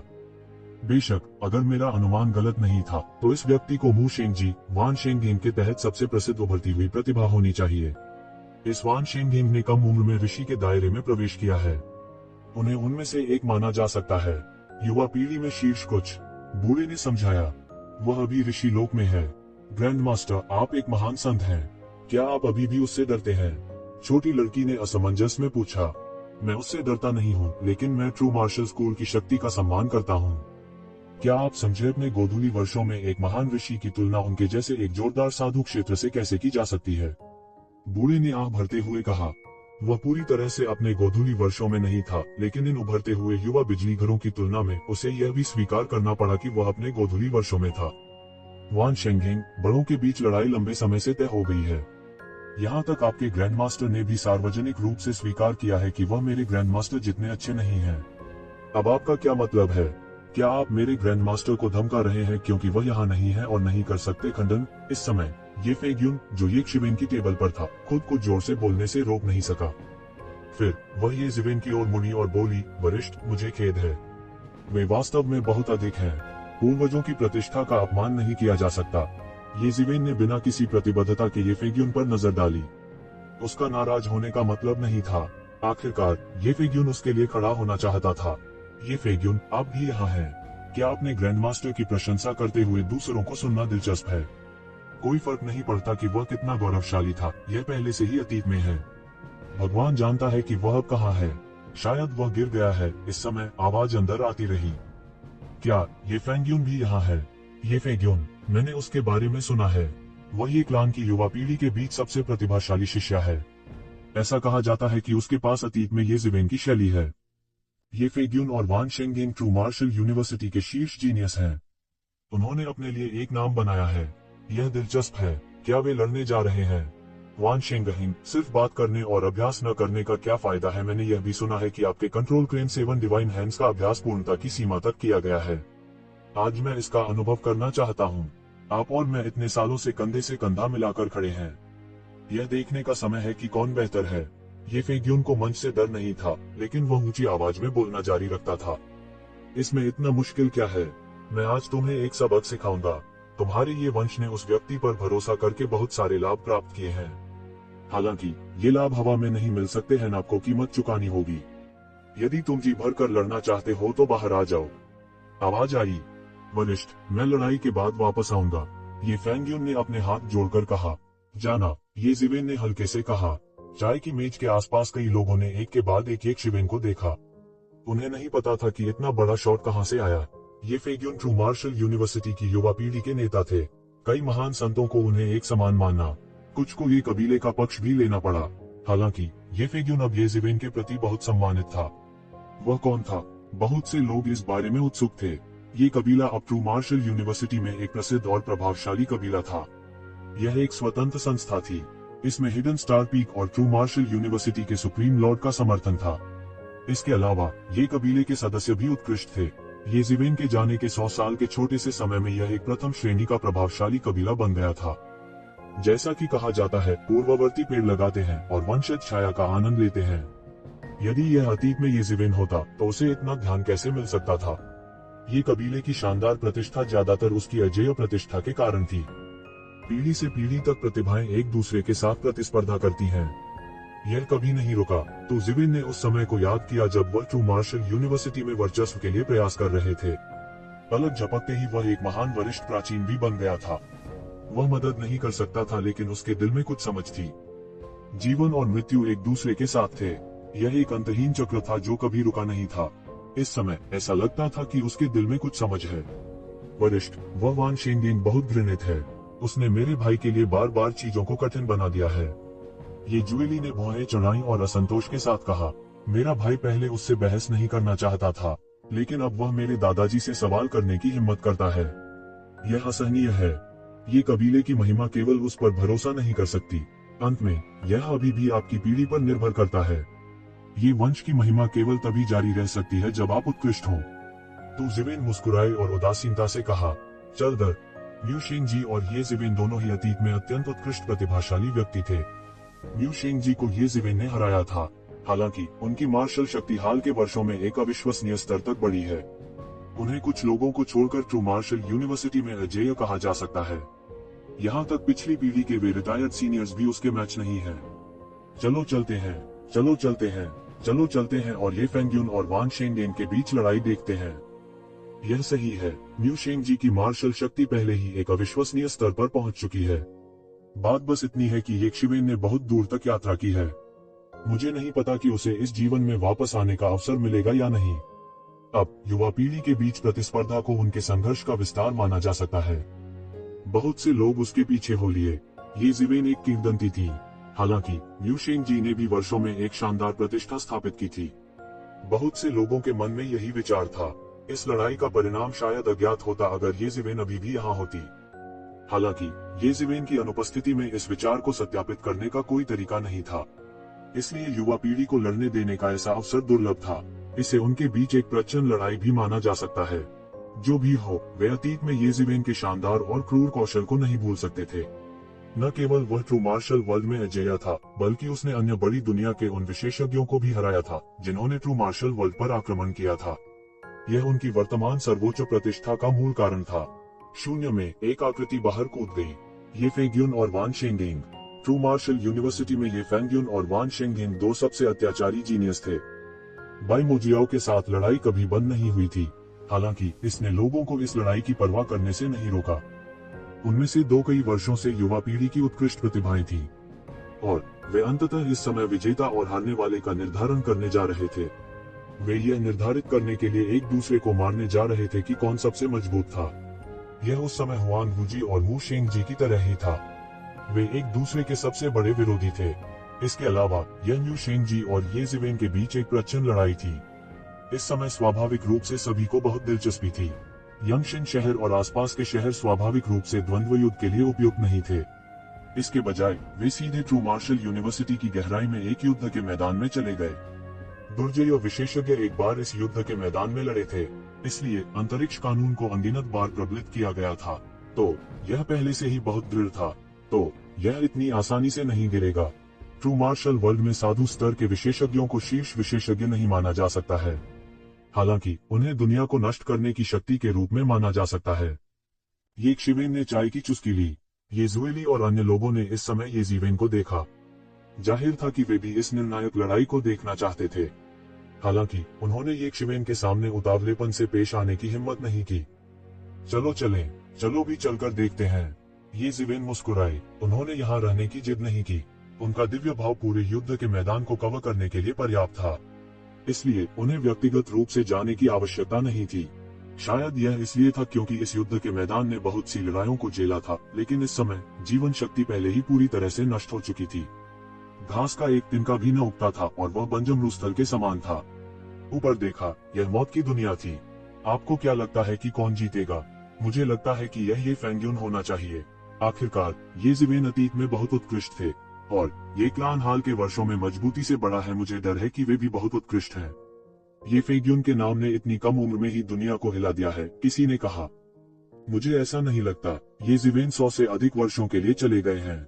ऐसा कहा जाता है कि उन्होंने किसी भी शक्तिशाली शक्ति तकनीक को पीछे नहीं छोड़ा। हालांकि वान शेंगेंग को कई वर्षों से व्यक्तिगत रूप से मू शेंगजी द्वारा निर्देशित किया गया है। ये फेंग्यून की प्रतिभा वान शेंगेंग से कमतर नहीं है। इसके अलावा उसके पास ये क्लैन के संसाधन भी हैं। उसे वान शेंगेंग की विरोधी नहीं होना चाहिए। किसी ने आपत्ति की, तुम गलत हो। ये ज़िवेन यहाँ नहीं है, लेकिन हुआन वूजी और बाई जियानसोंग आम लोग नहीं है। उनके मार्गदर्शन में ये फेंग्यून को स्वाभाविक रूप से किसी और से बुरा नहीं होना चाहिए। किसी ने प्रतिवाद किया, हर कोई मदद नहीं कर सकता, लेकिन विचारों के असंख्य हैं। सबके अपने अपने मत थे। हालांकि आखिरकार वे ट्रू मार्शल वर्ल्ड में लोगों के सबसे अत्याचारी समूह के संपर्क में आ गए थे। कोई नहीं जानता था कि वे बलवान थे या निर्बल, इसलिए वे शायद ही कभी आपस में लड़ते थे। तो यह सब उनकी कल्पना मात्र थी। वाटर गन और वाटर रुओ के लिए कोई विशिष्ट विवरण नहीं था। हालांकि वे कमोबेश इसे इन दो लोगों के बीच लड़ाई के माध्यम से देख सकते थे। वो यहाँ है। ये फेंग्यून इस समय सबसे पहले प्रकट हुए थे। उनमें वीरता का भाव था। वह हाथ पीछे करके खड़ा हो गया। उसका असर असाधारण था।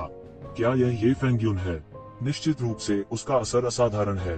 वही परिवार और ट्रू मार्शल स्कूल द्वारा खेती की जाने वाली शीर्ष प्रतिभा का हकदार है। किसी ने भावना के साथ कहा, ऐसा कहा जाता है कि उन्होंने कुछ साल पहले साधु क्षेत्र में प्रवेश किया था। अब उसकी साधना एक अविश्वसनीय स्तर पर पहुंच गई है। ऐसी भी अफवाहें हैं कि उन्होंने महान संत क्षेत्र में प्रवेश किया है। वह वर्तमान ट्रू मार्शल स्कूल के नेताओं में से एक है। नहीं, यह कहा जाना चाहिए कि वह पूरे ट्रू मार्शल डोमेन में युवा पीढ़ी के नेताओं में से एक है। तो फेंग्यून शून्य में खड़ा था। वह एक पत्थर की मूर्ति की तरह निश्चल था, लेकिन उसने एक असाधारण आभा बिखेरी। ये ज़िवेन ने चारों ओर नजर डाली। शून्य में कई आकृतियां थीं। शून्य में अनेक शक्तिशाली प्रभामंडल छिपे हुए थे। वे सभी महान ऋषि थे और यहाँ तक कि उत्कृष्ट क्षेत्र के स्वामी भी थे। वे बहुत अच्छी तरह से छिपे हुए थे, लेकिन वे एक ज़िवेन की आंखों से कैसे छिप सकते थे? ये फेंग्यून को जो निगाहें देख रही थी, उनमें से कुछ मित्रवत थी और कुछ घृणा से भरी हुई थी। उनमें से ये ज़िवेन ने कुछ पुराने दोस्तों को देखा। ये सभी वे लोग थे जिन्हें ये ज़िवेन उस समय जानती थी। इतने सालों तक उन्हें न देखने के बाद उनकी खेती पहले ही दूसरे दायरे में पहुंच चुकी थी। हालांकि वे एक ज़िवेन जितने मजबूत नहीं थे, लेकिन उनके सुधार छोटे नहीं थे। इन वर्षों में केवल ये ज़िवेन ही नहीं थी जिसने सुधार किया था। हुआन वूजी और अन्य लोगों में भी जबरदस्त बदलाव आया था।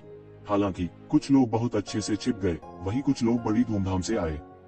गड़गड़ाहट, आकाश और पृथ्वी में एक अजीब हलचल हुई। एक अत्यंत अत्याचारी पारलौकिक क्षेत्र विशेषज्ञ एक देवता की तरह था। उसने एक उल्कापिंड पर कदम रखा और शून्य में खड़ा हो गया। ये फेंग्यून की ओर उसकी निगाहें बहुत दयालु थीं। ये ज़िवेन ने पहली नजर में इस व्यक्ति को पहचान लिया। क्या वह यंग बुबाई नहीं थी? उस समय वह प्रतिभाओं का पहला बैच था जिसे तिब्बती स्टार समिट ने भर्ती किया था जब उन्होंने शिष्यों की भर्ती के लिए अपने दरवाजे खोल दिए थे। अब युवा पीढ़ी पहले ही पारलौकिक क्षेत्र में प्रवेश कर चुकी थी। यह स्पष्ट था कि वह यहाँ ये फेंग्यून का समर्थन करने के लिए आया था। यंग बुबाई वास्तव में व्यक्तिगत रूप से आई थी। मैंने सुना है कि वह एक युवा प्रतिभा है जिसे ये ज़िवेन ने व्यक्तिगत रूप से तब भर्ती किया था। वह कई वर्षों से दुनिया में लड़ रहा है और उसकी उपलब्धियां उत्कृष्ट हैं। वह पहले से ही उत्कृष्ट क्षेत्र में प्रवेश कर चुका है। वह तिब्बती स्टार समिट की युवा पीढ़ी के स्तंभों में से एक है। ये फेंग्यून, मैंने भी इसके बारे में सुना है। बाहर जाओ और लड़ो। मेरे साथ यहाँ कोई भी तुम पर चाल चलने की हिम्मत नहीं करेगा। किसी को भी तिब्बती स्टार समिट के लोगों को अपमानित करने की अनुमति नहीं है। यंग बुबाई ने दबंग तरीके से कहा। तिब्बती स्टार शिखर सम्मेलन में यंग बुबाई का उच्च दर्जा था। हालांकि वह बाई जियानसोंग जितना शक्तिशाली नहीं था, फिर भी वह तिब्बती स्टार शिखर सम्मेलन में उच्च अधिकारी में से एक था। इस समय उन्होंने पहले से ही एक दबंग आभा विकसित कर ली थी। क्या आप मेरे बारे में बात कर रहे हैं? इतने में आकाश गर्जना करने लगा और एक अन्य व्यक्ति पंचरंगी कांति पर सवार होकर आया। कानून प्रवर्तन हॉल के डिप्टी हॉल मास्टर जिया ही। वह म्यू शेंगजी के पसंदीदा सहायक हैं। इन सभी वर्षों में उन्होंने म्यू शेंगजी को कानून प्रवर्तन हॉल का प्रबंधन करने में मदद की और कई उत्कृष्ट उपलब्धियां हासिल की। यह कोई साधारण व्यक्ति नहीं है, किसी ने चौंकते हुए कहा। यह सिर्फ दो जूनियर्स के बीच की लड़ाई है। ये सभी महत्वपूर्ण आंकड़े यहाँ एक के बाद एक क्यों हैं? ऐसा लगता है कि वे एक दूसरे के साथ अच्छे पद पर नहीं हैं। आप इस बारे में नहीं जानते। ऐसा कहा जाता है कि सुप्रीम स्कूल मास्टर पहले से ही गंभीर रूप से घायल है और कोमा में चला गया है। अंतर्धारा पहले से ही बढ़ रही है और बहुत से लोग सहज नहीं है। यह हमारे लिए दानव पूजा पंथ की गठबंधन सेना के खिलाफ लड़ने का महत्वपूर्ण समय है। इसके अलावा सुप्रीम स्कूल के मास्टर कोमा में पड़ गए हैं। बहुत से लोग एक और सुप्रीम स्कूल मास्टर नियुक्त करने की सोच रहे हैं।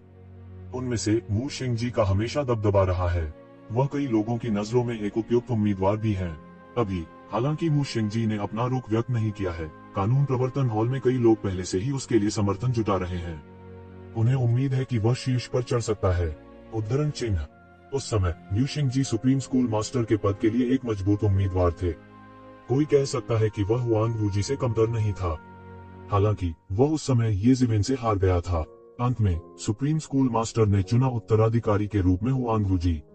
हालांकि यदि सुप्रीम स्कूल मास्टर समय पर नहीं उठता है तो सुप्रीम स्कूल मास्टर के नेता के बिना होने की स्थिति को बदलना होगा। म्यू शिंगजी वास्तव में एक उपयुक्त उम्मीदवार है।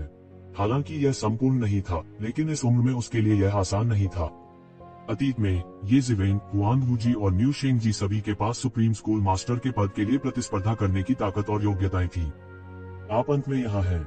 वान शेंगहेन को देखते ही ये फेग्यून की आंखें झिलमिलाने लगी और कहा। उसके चरणों के नीचे असंख्य अत्याचारी तेज फैल गए। संपूर्ण शून्य ब्रह्मांड के बिग बैंग की तरह था। रेत और पत्थर हर जगह उड़ गए। अनगिनत तारे नष्ट हो गए और अनगिनत तारे उत्पन्न हो गए। एक पल में पूरी दुनिया उन्माद में लग रही थी। हाँ, मैं तुम्हें एक सबक सिखाने जा रहा हूँ। वान शेंगहेन का रवैया आकस्मिक था। उनका शरीर एक मजबूत लड़ाई की भावना से भरा हुआ था। अब आपके लिए अहंकारी होने का समय नहीं है। नियंत्रण क्रेन 7 डिवाइन हैंड्स ने तुरंत आकाश को पकड़ लिया और शून्य के माध्यम से फाड़ दिया। अंत में दोनों पक्षों के बीच हुई टक्कर से पूरा शून्य एक जोरदार धमाके के साथ चकनाचूर हो गया। यह ऐसा था जैसे एक विशाल परमाणु बम फट गया हो और एक विशाल मशरूम बादल उठ गया हो। ऊर्जा एक धारा में बदल गई और अनंत क्षितिज में विस्फोटित हो गई। सुप्रीम स्कूल मास्टर बहुत चिंतित थे। यह मौलिक कारण था कि ये फेग्यून और अन्य लोग युद्ध के मैदान में चले गए, भले ही वे जानते थे कि वे उधार चाकू से हत्या कर रहे थे। वे और इंतजार नहीं कर सकते थे। यदि यह शांतिपूर्ण समय होता तो एल्डर काउंसिल स्वाभाविक रूप से प्रभारी होती। ट्रू मार्शल स्कूल सामान्य रूप से काम करेगा और यह मुश्किल नहीं होगा। हालांकि दानव की पूजा करने वाली धर्म गठबंधन सेना उन पर लालच से नजरें गड़ाए हुए थी। वे हुआंग वूजी के जागने का इंतजार नहीं कर सकते थे। यदि यह जारी रहता है तो उसे महान ऋषि क्षेत्र में प्रवेश करने के बाद महान ऋषि क्षेत्र को मिटाने में देर नहीं लगेगी। हालांकि जो दो गुट बीच में थे उनके लिए यह जीवन और मृत्यु का मामला था। वे इसे नजरअंदाज नहीं कर सकते थे। हालांकि दोनों के बीच टकराव जारी रहा। दोनों पक्षों की वास्तविक मौलिक ऊर्जा एक पल में बढ़ी और एक शक्तिशाली बल एक दूसरे की ओर फट गया। उनकी आस्तीन तुरंत उड़ गई। बहुत से लोग गुप्त रूप से हैरान थे। यह साधु क्षेत्र स्तर की टक्कर मात्र थी और यह पहले से ही बहुत अद्भुत थी। अगर वे पूरी तरह से बड़े हो गए तो क्या होगा? उनके चेहरे अचानक बदल गए। हालांकि अब जब हुआंग वूजी कोमा में पड़ गए थे तो ट्रू मार्शल स्कूल को वास्तव में एक नेता की जरूरत थी। इस समय लॉ एनफोर्समेंट हॉल, जो लंबे समय से शांत था, भी हिलने लगा। उन्होंने मू शेंगजी के लिए रफ्तार पकड़नी शुरू कर दी। यह दृश्य वाकई बहुत ही चौंकाने वाला था। कई लोगों के चेहरे मुरझा गए, खासकर युवा पीढ़ी के विशेषज्ञ जो अपनी ताकत का बखान करते थे। उन्होंने सोचा कि वे उन दोनों के साथ प्रतिस्पर्धा कर सकते हैं, लेकिन अब ऐसा लग रहा था कि वे समान स्तर पर नहीं थे। हर कोई मदद नहीं कर सकता था, लेकिन अचानक पीला पड़ गया। इस समय ये जिवेन ने अपनी स्थिति व्यक्त की और हुआंग वूजी के पक्ष में खड़ा हो गया। यह अंतिम सौदेबाजी की चिप थी जिसने हुआंग वूजी को इस लड़ाई को जीतने और सफलतापूर्वक सिंहासन पर चढ़ने की अनुमति दी। हुआंग वूजी के सिंहासन पर चढ़ने के बाद कार्यों की एक श्रृंखला ने भी प्रतिबिंबित किया कि वह वास्तव में महान प्रतिभा और साहसिक दृष्टि के स्वामी थे। धीरे धीरे इस परिणाम को सभी ने स्वीकार कर लिया। फिस्टविल राक्षसी थी। एक पल में यह एक विशाल तारे में बदल गया और दुर्घटनाग्रस्त हो गया। यदि हुआंग वूजी अभी भी जाग रहे थे तो वे स्वाभाविक रूप से वर्षों तक अपनी प्रतिष्ठा से सब कुछ दबा सकते थे, लेकिन अब कोई भी मू शेंगजी को रोक कर नहीं रख सकता था। वान शेंगेन की कंट्रोल क्रेन 7 डिवाइन हैंड्स की महारत को सटीक कहा जा सकता है। हालांकि ये फेग्यून की शटर्ड स्टार फिस्ट की महारत वान शेंगेन के कंट्रोल क्रेन 7 डिवाइन हैंड से कमतर नहीं थी।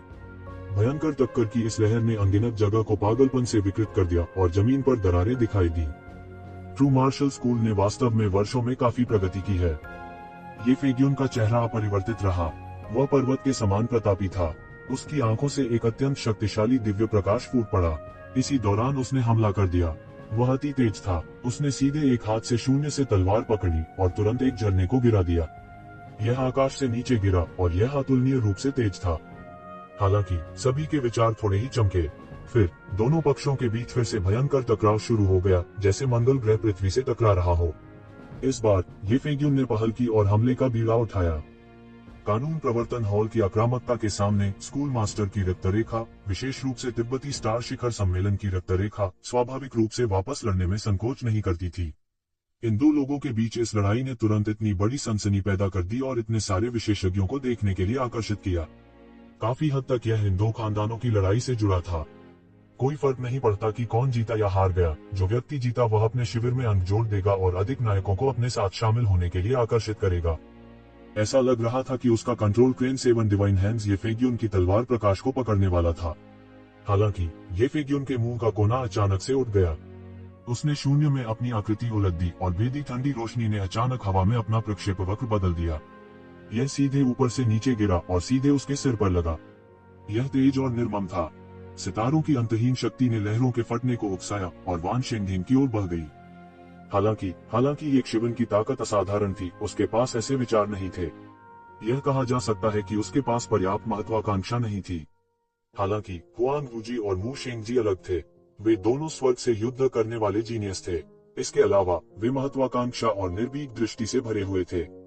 उनमें से किसी एक के पास स्कूल मास्टर का पद संभालने की योग्यता थी। तुम एक बार कोशिश करके जान जाओगे, वान शेंगहिंग ने उपहास किया। उसने इस समय तुरंत हमला कर दिया। उसकी गति अत्यंत तेज थी। उसने सीधे अपना हाथ बढ़ाया और उसके शरीर से क्रेन की हल्की सी चीख निकली। इतना खराब भी नहीं, ये जिवेन ने सिर हिलाया। वह कंट्रोल क्रेन 7 डिवाइन हैंड से बहुत परिचित थे। यह अद्वितीय कौशल था जिसके लिए मू शेंगजी प्रसिद्ध थे। वास्तव में उन्होंने स्वयं भी कंट्रोल क्रेन 7 डिवाइन हैंड्स का अभ्यास किया था। इसलिए वह स्वाभाविक रूप से देख सकता था कि वान शेंगहेन की साधना चरम पर नहीं थी। हालांकि उनकी जन्मजात प्रतिभा बहुत अधिक थी। उन्होंने कंट्रोल क्रेन 7 डिवाइन हैंड्स का पूर्णता की हद तक अभ्यास कर लिया था। ये जिवेन की दृष्टि अंतरिक्ष की परतों में घुस गई। यह अपने 20वां दशा में एक युवक था। उसकी गति एक पहाड़ की तरह थी जो दुनिया को निगल सकती थी। उसका पूरा शरीर तेज रोशनी से खिल रहा था।